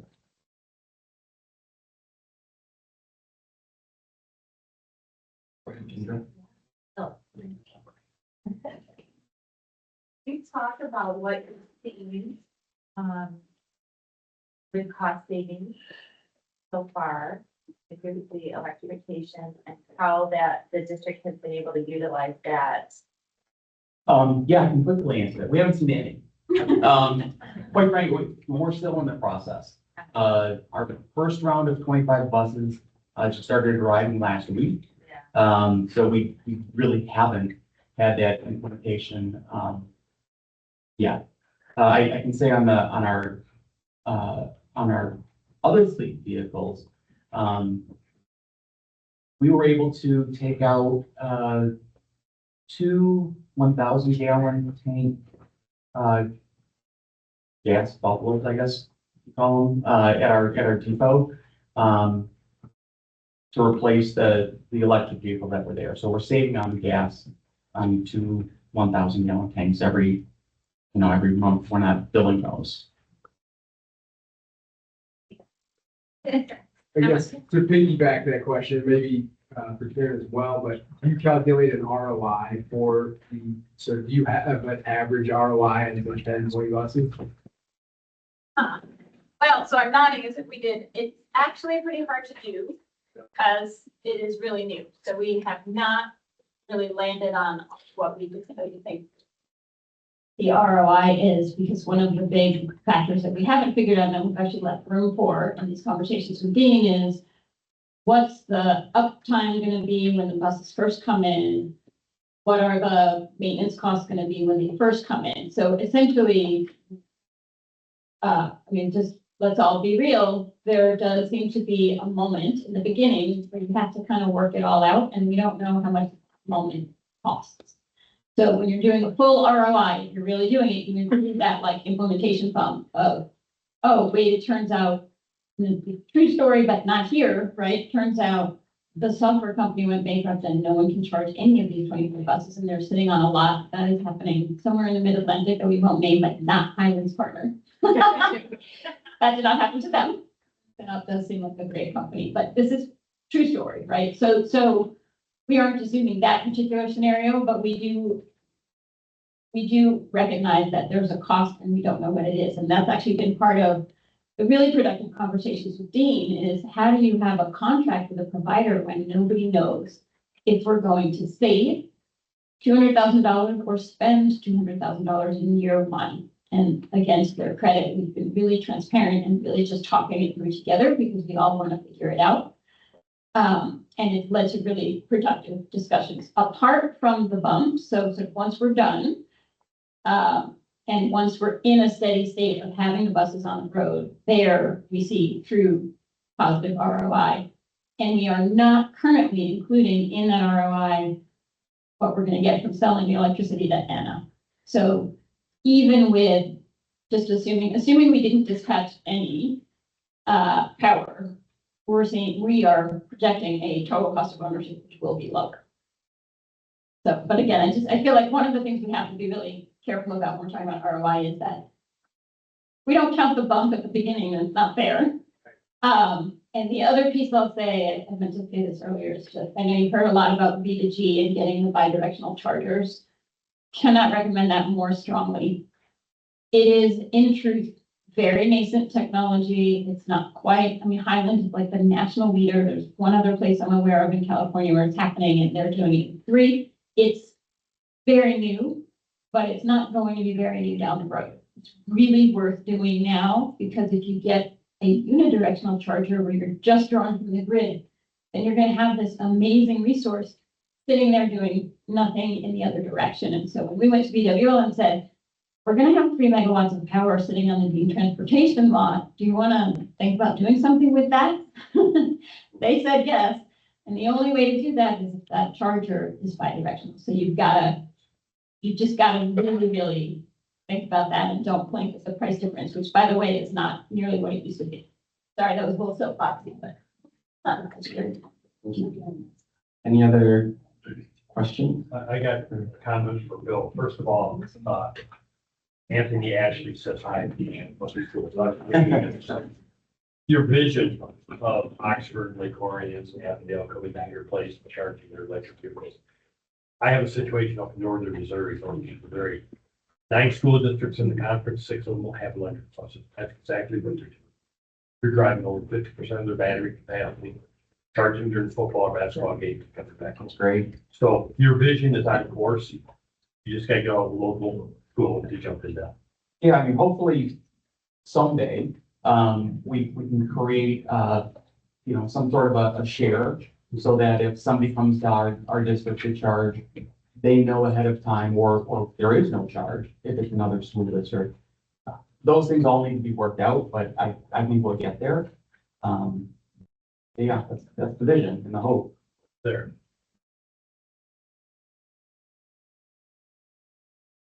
Maybe one final question for both of you as we wrap up. I think school buses, they drive across almost every community across the country. These are hyper local projects. Can you talk a little bit about what community engagement has looked like now that you have won the money, you've started these projects?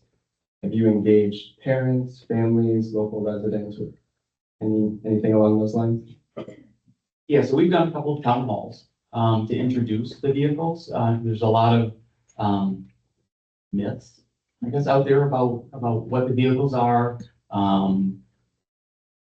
It is scary. I mean, there's some anxiety around it. And it's not just the community, so it's our bus drivers, are anxious about, if it's raining out there and they have to go plug in their bus, are they going to get electrocuted? I mean, those are real people concerns that they have. So trying to be as transparent, as much as I hate that word, being as transparent as we can with the community and our staff, I think goes a long way. We're not trying to hide anything. We're not slipping anything under the rug. We're just being upfront with them about what capabilities are. How much energy does a battery lose during the wintertime in Michigan? Those are real things that you have to take into consideration when you're planning your bus routes in dwell time and recharging during the day. So having those frank conversations with your community, wherever you may be, I think there is very fruitful. So we've done some, but we really want to wait So we've got the buses, because our interaction with board members, when we said, hey, we got this funding, they said, this is fantastic. When's the bus coming? We said, like 18 months. I said, that's not very satisfying. And so, and actually then now when they see me, they don't see me every time. Consultant, but everyone's on, where are the buses? So we wanted to get a little closer to the bus that's being here. What we have actually in store is we are going to have palm cards designed by students. There's a whole engagement workshop coming where the students will learn about the electric bus that they're going to be riding on, and students will design this little palm card, funding to print the palm card, and then as they're on the bus and getting off the bus, they'll be handed the palm card, so they'll take it home, and it'll say, like, I rode the school bus today, here, here are the benefits, and then however they design it. So we've got a kind of very immediate reminder, like you're on this brand new school bus, and then folks at home can see that palm card. We have a couple of different ways older students can engage with the technology, and we will be doing more. I think we're actually going to do more in a little while here, right? But we really have that really positive energy towards it. But since people are always saying, hey, where are the buses? And they do take a while to build. We didn't want to get too far down the road. We have had some Mom's Healthy Air Force, is that they've come to us and said, hey, we're so excited. When can we do something? We're like, give us a couple months. So we do respond. But really, the best community engagement is the bus. It's so quiet, right? You get on that thing and it's great. And so that's really going to be the moment when the community really is engaged. So we have got, we'll be working with first responders, as you say. They're the people who are going to interact with the bus in a different way from riding on it. They need lead time. People are going to be riding on the bus, or their kids are going to be riding on the bus. We want to show them the bus before. Thank you. Perfect note to end on. And I think with that, we're heading to our final session.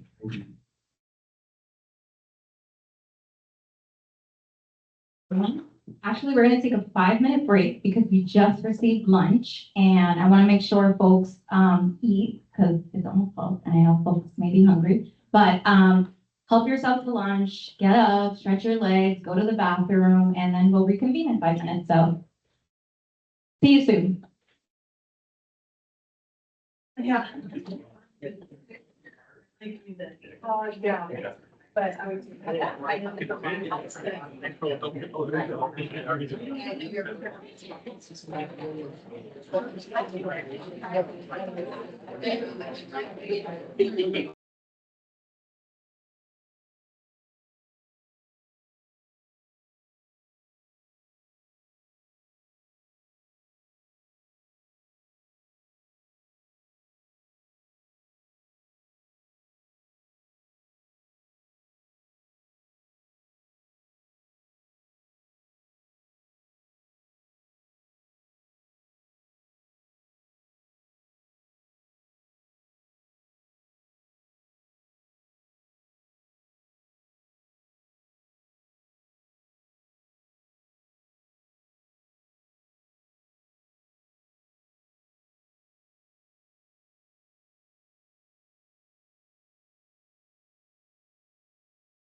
All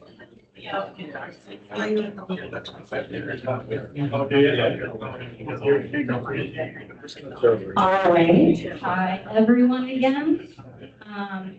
We're gonna wrap up our break to get started with our last session. I'm gonna give folks a minute to just sit down, settle in as we jump in.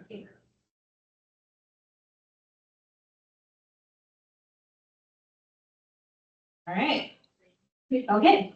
Hi, everyone. Thank you for being here today. This has been amazing. I'm Carolyn Bido. I'm a policy associate with the Electrification Coalition. Woo. And a member of the Electric Coalition as well.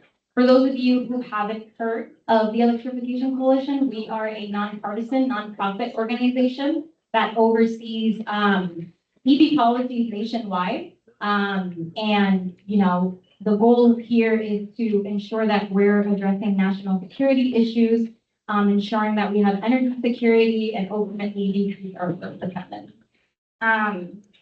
So we've heard so many great insights from session 1 and session 2 around funding, great insight into utility engagement and procurement after awards are granted. So for this next session, we'll focus on electric school bus deployment and explore firsthand experience from a school district and from a transportation provider that took the leap into electric school buses early on and how they navigated these challenges and opportunities and invaluable lessons along the way. So with that said, I am going to introduce Kenny Jean Schrader. She is the transportation director at Three Rivers Community School and one of our electric school bus rock stars in Michigan. That's how I like to call her. And just a few fun facts about Kenny Jean and the work that's being done at Three Rivers Community Schools. So Three Rivers had a partnership with Michigan Association of People's Transportation pilot team implementing deployment of the first electric school buses in the state of Michigan and Midwest in 2019. So actually a round of applause to that because they started this whole transition. Kenny Jean's passion and values are to challenge innovation and growth. Her core values is to develop strong foundation relationships in everything she does, both professionally and personally. And with that, I will pass it over to Kenny Jean to talk about the wonderful work that she is doing.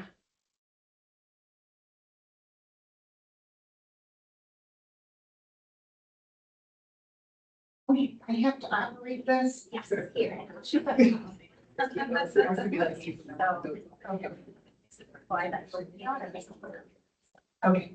I got it. Thank you for joining us today, everyone. I was delighted to be asked to join the session. As Carolyn said, we received our buses back in 2019. And my journey started in 2016, and kudos to you that are getting your projects wrapped up in 20 to 40 weeks because it took us 33 months. So, yeah, a lot of, as I've heard several times today, a lot of upfront work. Get your working plan together and your deployment plan. So our 2 buses transport about 500 students a day. The routes running between 50 and 75 miles, and we expected a 10 to 12-year lifespan on our batteries. Now, with our buses, we also chose Highland Electric buses. One, because being here in Michigan and being a very early adopter, when there were only 45 electric school buses in the country, we weren't sure how they were going to perform. So our buses have the composite underbody and stairwell that we sort of looked at long term for when it comes to rust and salt and conditions, winter conditions in Michigan. So that really drove that. So at that time, we were looking at a lifespan of 10 to 12 years for our buses. The district with the Eastern Great Lakes Energy and the Volkswagen mitigation, we did have investment with, from the district into the project, including the infrastructure. So take advantage of the funds that you have available now. This it's amazing and it's unbelievable what the direction that this plan is going in. So we were thinking 10 to 12 years. I can say that at this point, 5 years in now, we have not seen any battery degradation. So now I'm thinking, okay, let's go 15. So we are very, very delighted to see those outcomes. So, with that being said, I also, I have 2 more coming and I'm applying for another 4 more. So I think I took this step and for me, back in 2015, not having any electric school bus experience in the Midwest, I thought, okay, I can manage two of just about anything. So it was a very good stepping stone for me to really understand how the buses were going to operate, what they were going to require, technician training, driver training, all of those other things. With that being said, I wouldn't be able to do this without Kelly. She is my partner and she is the one that has stood beside me and gave me space to grow in this arena and just really be a great support person. So I appreciate her very much. So I shared that we received our buses in 2019. I took the 2 buses and I put one on a rural route, one in a more in-town route because I kind of wanted to see what the outcomes were going to be between the 2 different routes. Ironically, we haven't seen a noticeable difference between the 2. Dirt roads, curvy roads, around lakes, icy roads. As far as the performance of the batteries or the vehicles, what I have noticed is after 5 years, I'm finally going to have to put front tires on the bus that services the in-town routes because it does so much more turning. Other than that, both buses still have their original tires.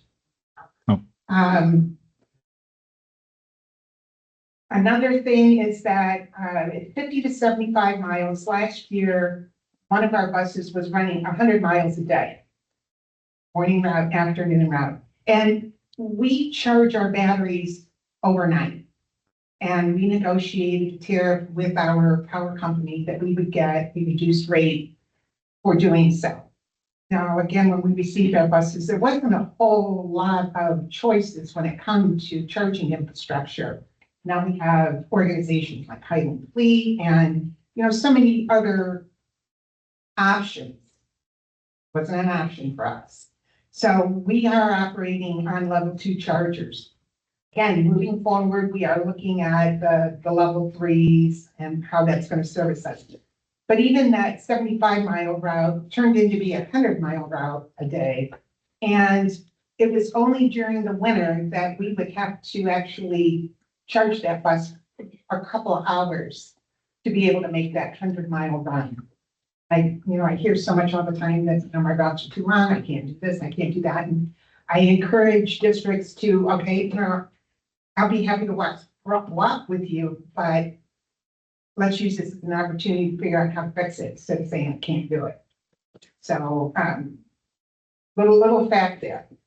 I heard a lot about this today.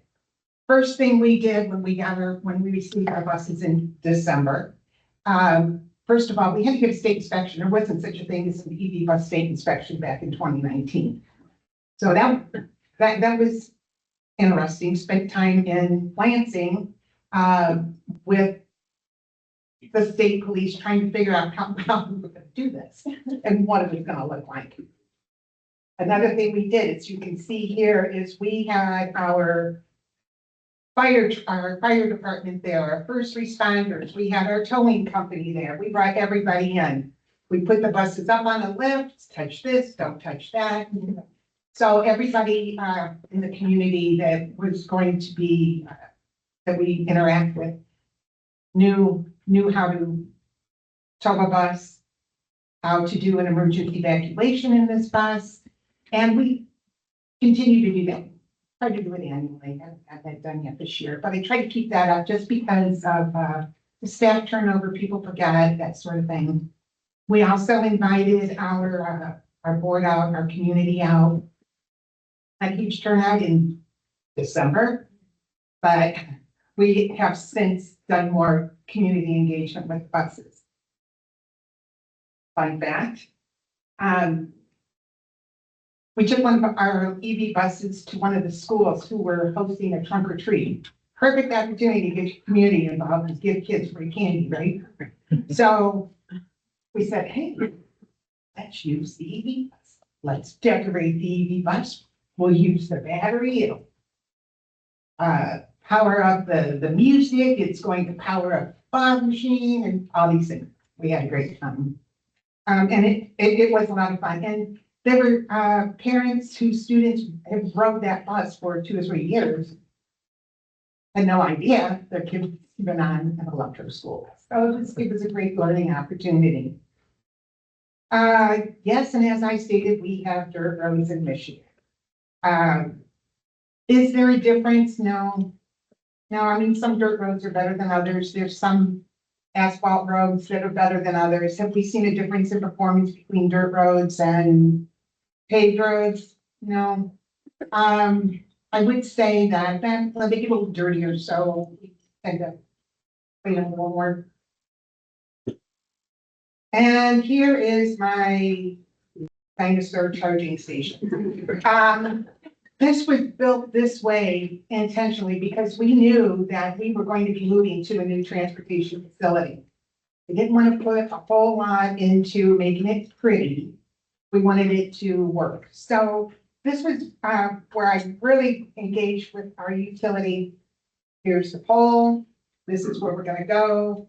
And it worked out to be a win-win because when you decide where you're going to park those buses, that's where they're going to park. You can't change your mind down the road. So this is our level 2 charger. Things look a little bit better now. We did move into a new facility this summer after 3 years. And I heard Karen speak about this earlier. Future proofing. If this is something that you're going to do, future proof.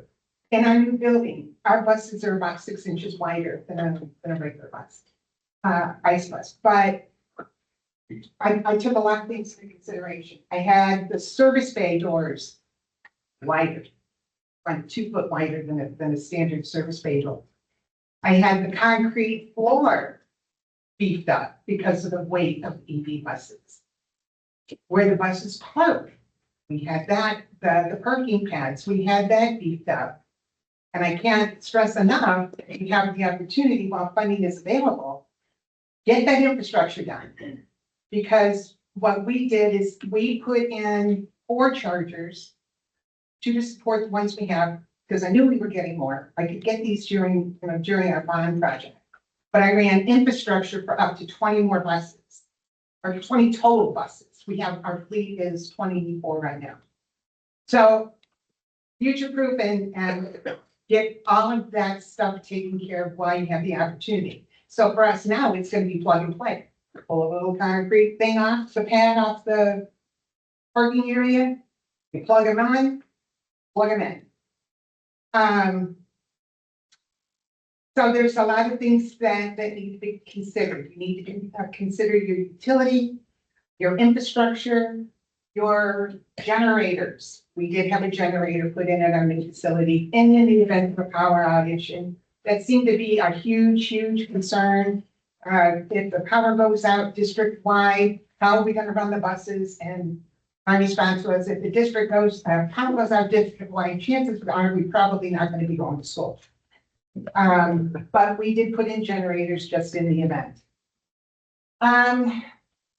The repair facility floors and lifts, we went with portable lifts this time. We didn't go with the in-ground lifts, so that was another consideration. Forgive me, I keep forgetting I'm like one ahead of what you see. Be sure to allow for plenty of access to maneuver the buses. Dimensions, again, double check your dimensions if you are future-proofing your facility. I forgot to mention you made my parking spaces wider for buses. Oh, here's a big one.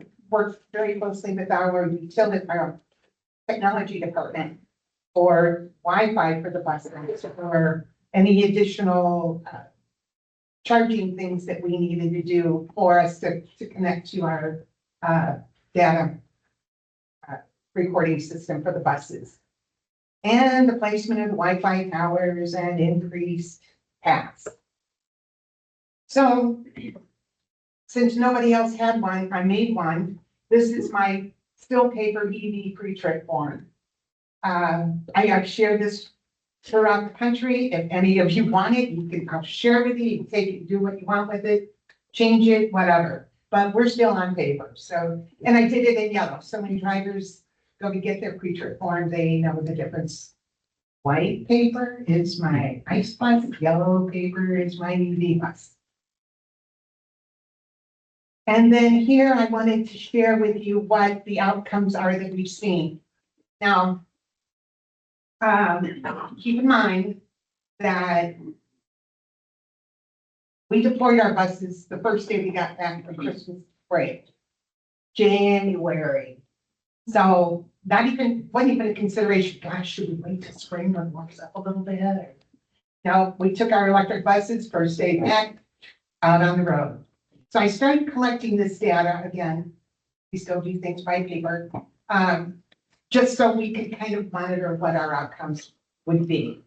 And I can't see that, but I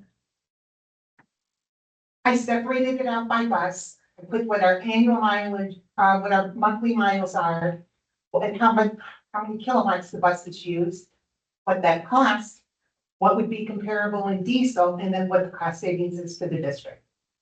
I had 1 month where it was like, why did this bus use so much power and this one gave back power? Well, I've come to find out that I had a motherboard burnout of one of the chargers. So it was like, okay, keep track of your monitoring systems there. And it was no fault of the charger. It was actually a wire connection from the electrician. So I keep track of that monthly, I keep track of it annually, and then I keep track of it year to date. Now, we haven't quite seen the outcomes that we had expected, mainly because the country shut down in March. So we went for, a good, almost 6 months that we really weren't running the buses routinely. We used them to provide food for families. We used them to provide remote Wi-Fi for students. So we still kept our EV buses out there in the community, hopefully doing some good. Another thing that I've been tracking is what our tailpiping emissions would be, are for our EV buses and what they are for our ICE buses. So I was pretty happy that earlier this year we hit that. We have saved 100 cubic metric tons of tailpipe emissions in our community, which is extremely important. I'm pretty proud of us. As far as our community, what do people like? Well, at first they didn't like them at all because the kids went out because I didn't get bus. Okay, because they're so used to hearing that rumble. It's, you hear the rumble, get out there. Now it sounds like an ice cream truck coming down the road because it plays that safety tune at 18 miles an hour. So it does sound like an ice cream truck. Can we do something like that, Rick? I'm ready for Your something. school fight song on there, right? Or some AC/DC, maybe. Okay. So it's taken them a while to warm up. And when I am out in the community and my naysayers, how are those new electric school buses doing? Like, well, they're 5 years old now. But they really started to engage into the fact that Three Rivers is in and we're moving on. And get used to the sound of the ice cream truck coming down the street in the morning. There was a lot of skepticism at first, and then when one is down, why isn't the bus running? Well, bad news, folks, things happen to electric buses too. We had to replace the chamber in one of the Spiro heaters. You knew, okay. So our bus was down for a while for that. We had to have a cell and a battery replaced. A lot of diagnostics went on remotely for that before finally determining, okay, this is what it is. Okay, bus is down. Yeah, you're right. So we kept it down until we got our technician there, and what the technician did is says, oh, okay, boom, boom, let's just bypass that battery, connect these other ones, and we were right back up and on the road again. So, but I can say that everybody's worried about downtime in EV buses. I have ICE buses that have been down for 6 weeks that need a $28,000 engine overhaul, but nobody worries about those. It's worried about these new EV buses. So, you are going to run into things. Another thing that we ran into that we really didn't know is that, oh, wow, we did get the diesel auxiliary heaters. Yeah, we did it. Again, not knowing how they were going to operate, the EV buses were going to operate in the winter. We did it more to be proactive and precautionary. We help keep the batteries warm, easy to start in the winter. Our EV buses start every day in the winter. Where not always an ICE bus will. What I did have happen is our bus was plugged in, and Michigan, we get really warm days and then it gets really cold at night, and then it warms up in the morning and the sun starts to melt, and then things freeze. So what happened is our buses are parked outside and the plug froze to the bus. Do we get the torch? Yeah, probably not. So we worked through that. Again, the bus was down for a half day. We need to figure out how to get this thing thawed out. And then what I did is my little DIY trick that many of you have heard before and like this story. I didn't know what to do. I started searching, got a hold of my charging company. Hey, what do we have? We got to have something to protect this connection when the buses are parked outside. Well, we don't have anything. Oh, well, let me send you this. It was a piece of Mylar or something about this big, Velcro. Slid right off, didn't do anything. So I went to my favorite store, Menards, and I got some heavy duty, almost like welding gloves, kind of. And I cut the palm out.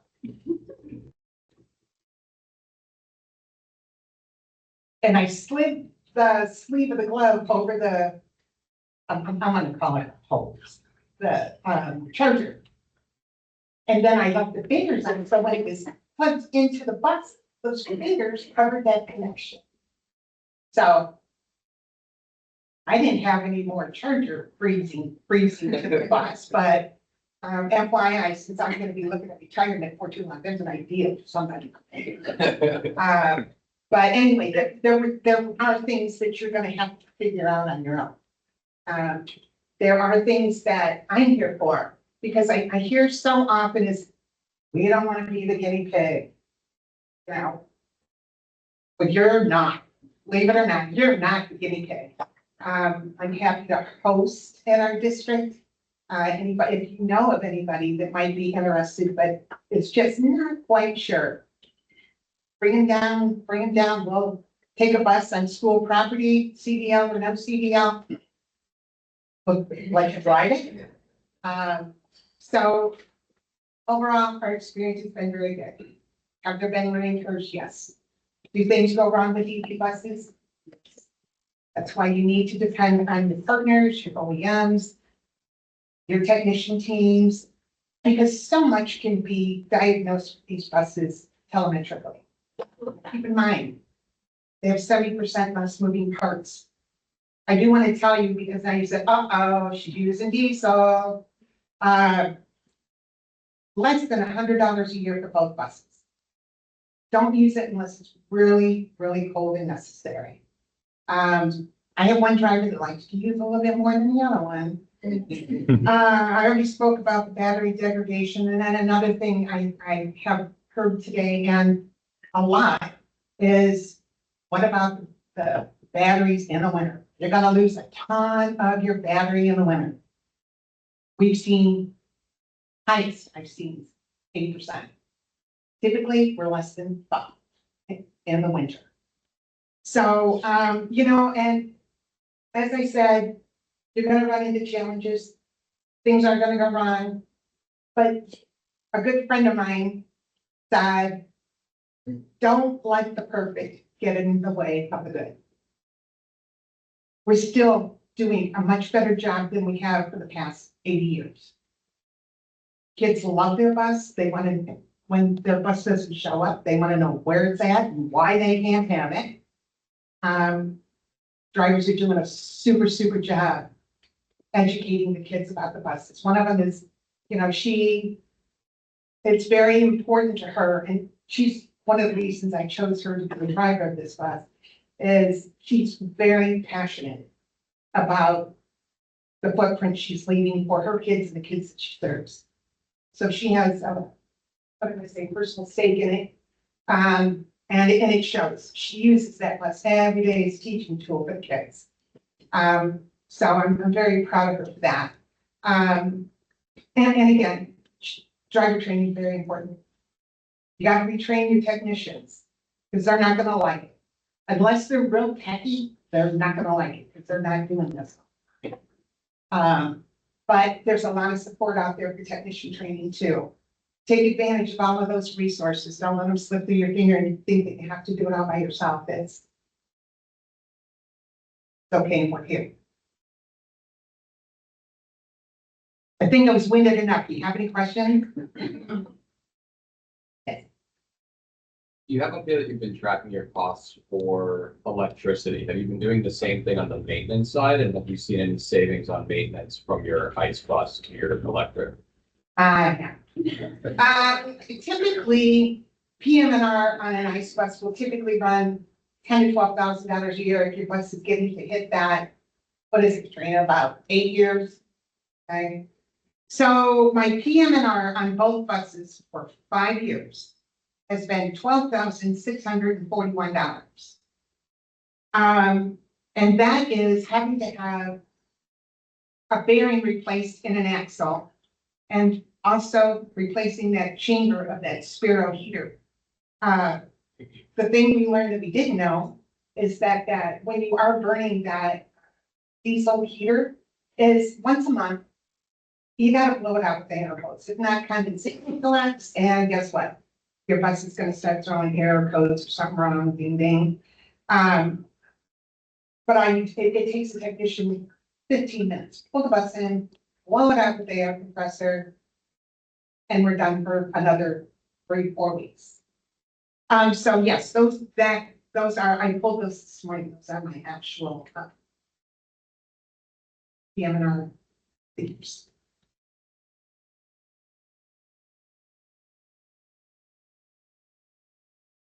Well, if you think of anything, I have my business cards, my email, or my phone numbers here, but I have business cards.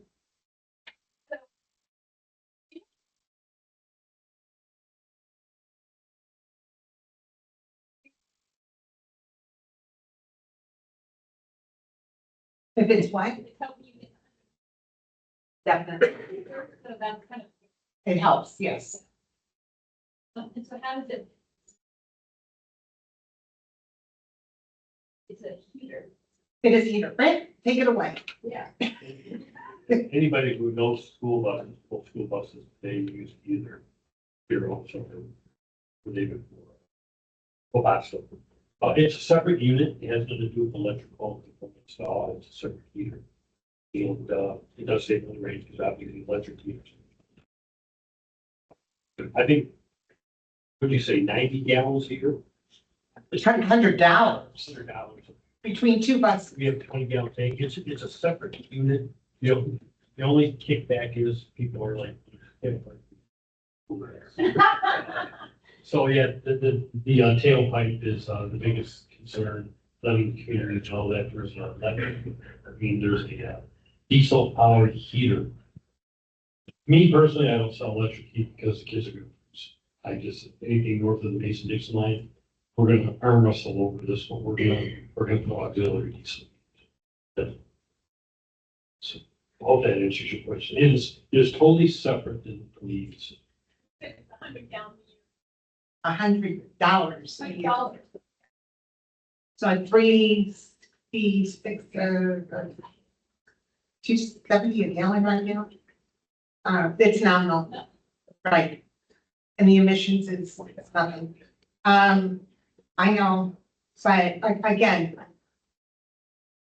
I'm not letting the perfect get in the way of the good.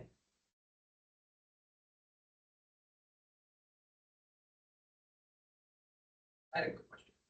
Is your service intervals for vehicle safety inspections? Once a year, It's a year? right? You don't do anything between or off mile? Oh, yeah, we bring them in about, all of our buses, we bring in about every 6 weeks. To check them out, just make sure everything's working the way it should on all of them.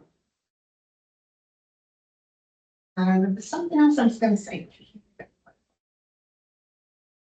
All right, thank you, everyone.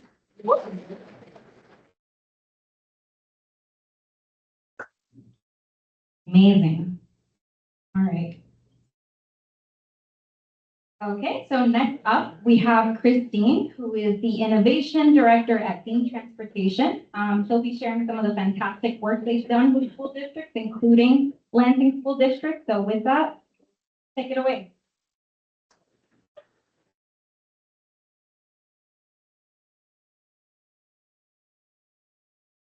Slightly awkward standing right next to a giant picture of myself here, but I can during the summertime, obviously. Well, good afternoon, all. I think I probably worked with or communicated with most of you in this room. If I haven't met you, my name is Christopher Dean. I'm the Director of Innovation at Highland Transportation. We're a family business, so that title can mean a lot of different things depending on the day.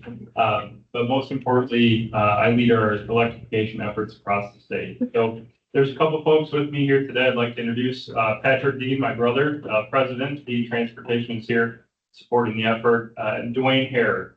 Dwayne is our lead. He's one of our fleet leadership members, and he's our lead fleet EV technician throughout the state. So he's here today to answer any technical questions. Dwayne is very humble, and he won't tell you this himself, but I would put him up against any electric school bus technician in the state of Michigan. He's been to every single training, on the ground experience. He's working with the OEMs, chargers, buses every single day. So Dwayne's going to be here for the entirety of the event, and he's happy to answer any questions, as am I. Well, first of all, thank you to the Lansing School District for hosting. It's not often that there's industry events like this where kind of everybody can get together, from utilities to operators to charging manufacturers, everybody. So thank you to Lansing School District, and in particular, Karen. Karen does an awesome job. We've worked for, seems like a couple of years now, at least. When folks have previously talked about planning, I think absolutely Karen and I share in the vision, and after a couple of years, we feel like we're finally to the point where we can start getting things in the ground and going.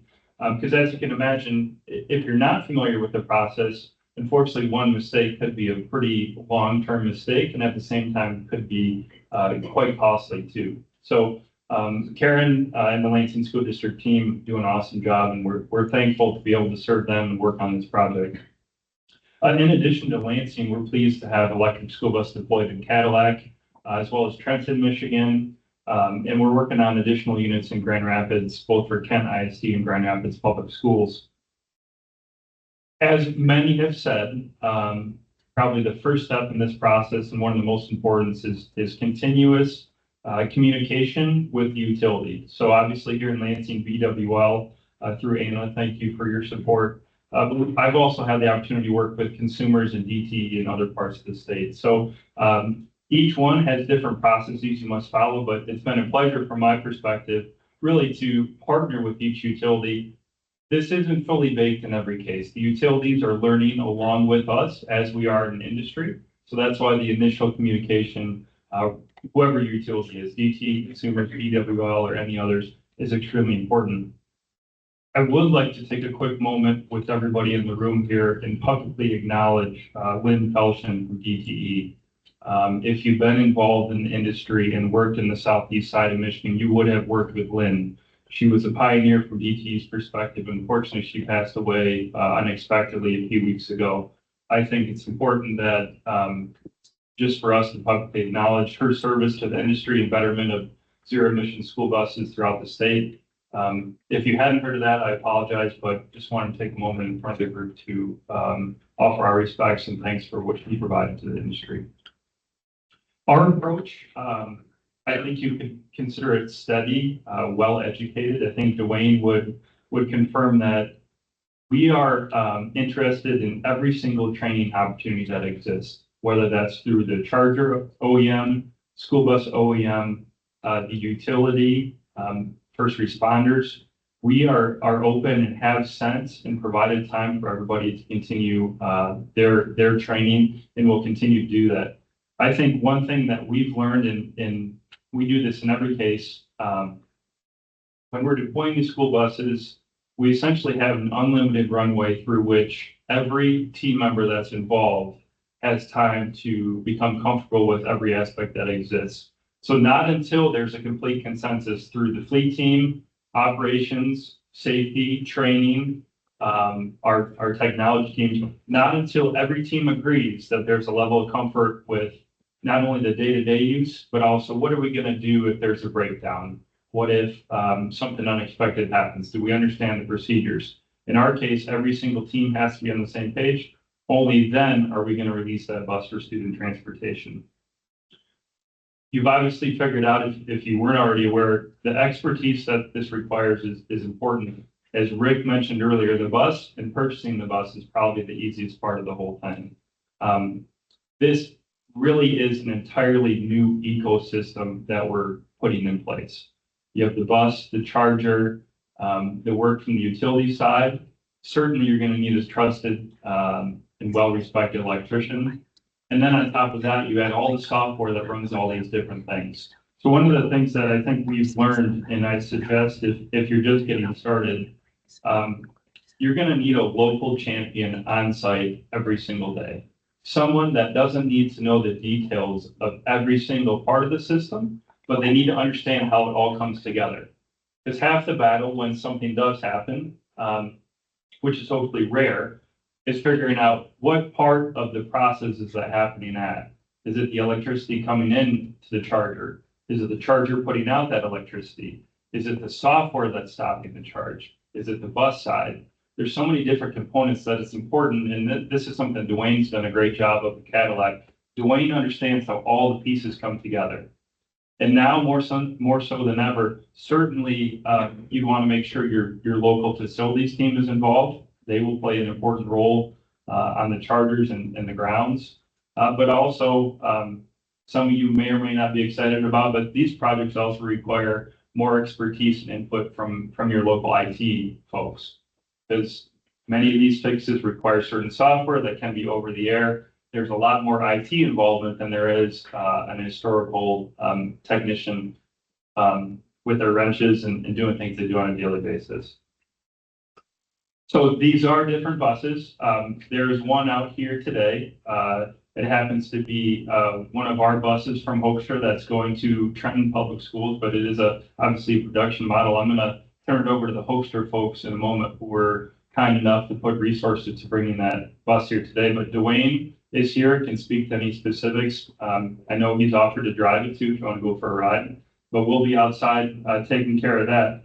I think it's important too. Yes, these are new. It's brand new, but let's not forget it. It's a yellow bus, right? There's a lot of things under the hood that are different or flat out don't exist, but it's a yellow bus. And I give you one primary example that we've learned along the way.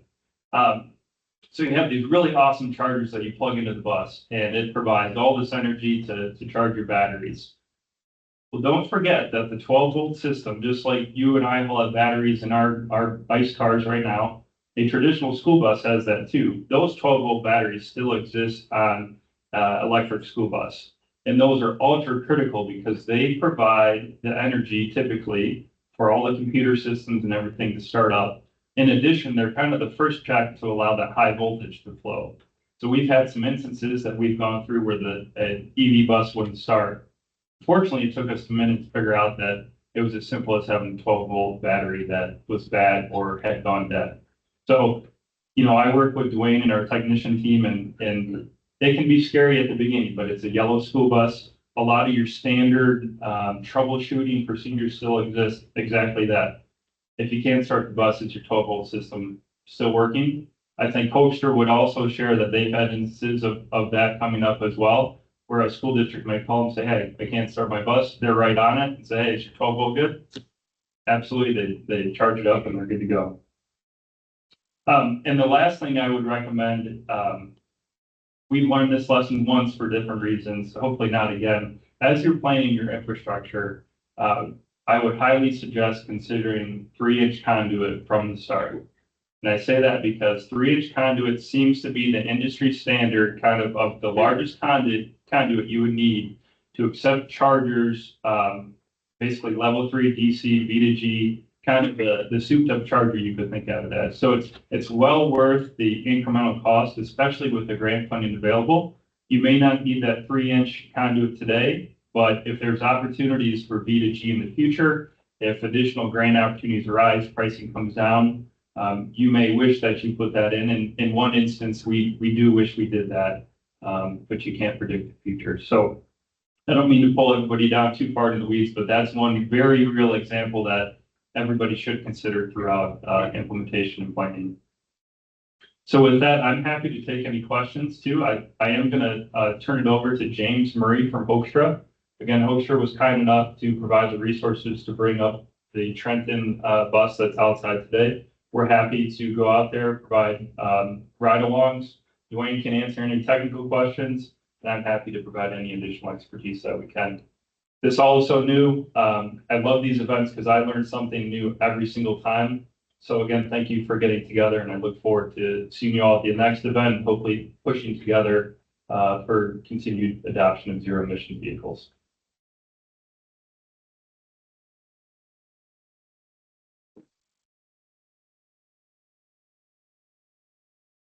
Very high microphone for so tall. I actually do have a picture here of James. Thank you so much. Come right up here. So James is a sales associate and he's a specialist at Hoesktra. And take it away from here. Yeah, absolutely. I don't have a ton to say in here. We'll go out on the bus, but,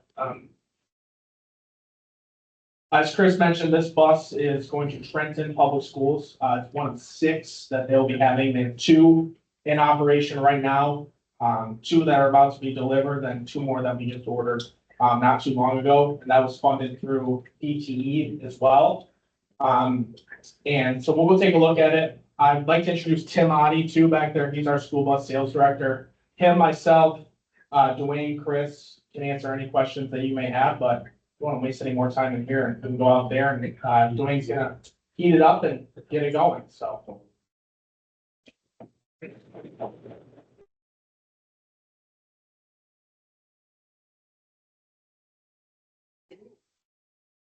Thanks. All right, just a few quick closing remarks. Thank you all again so much for being here. I think there's some leftover food and beverages in the back, so if you haven't eaten lunch yet, please grab some food. And I'm really excited to take a ride on an electric school bus. So I think we'll follow our school bus host out to the bus.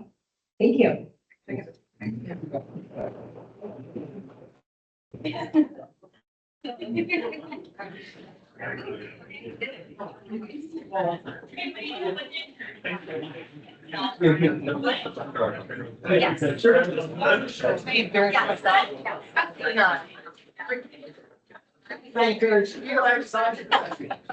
made me feel bad.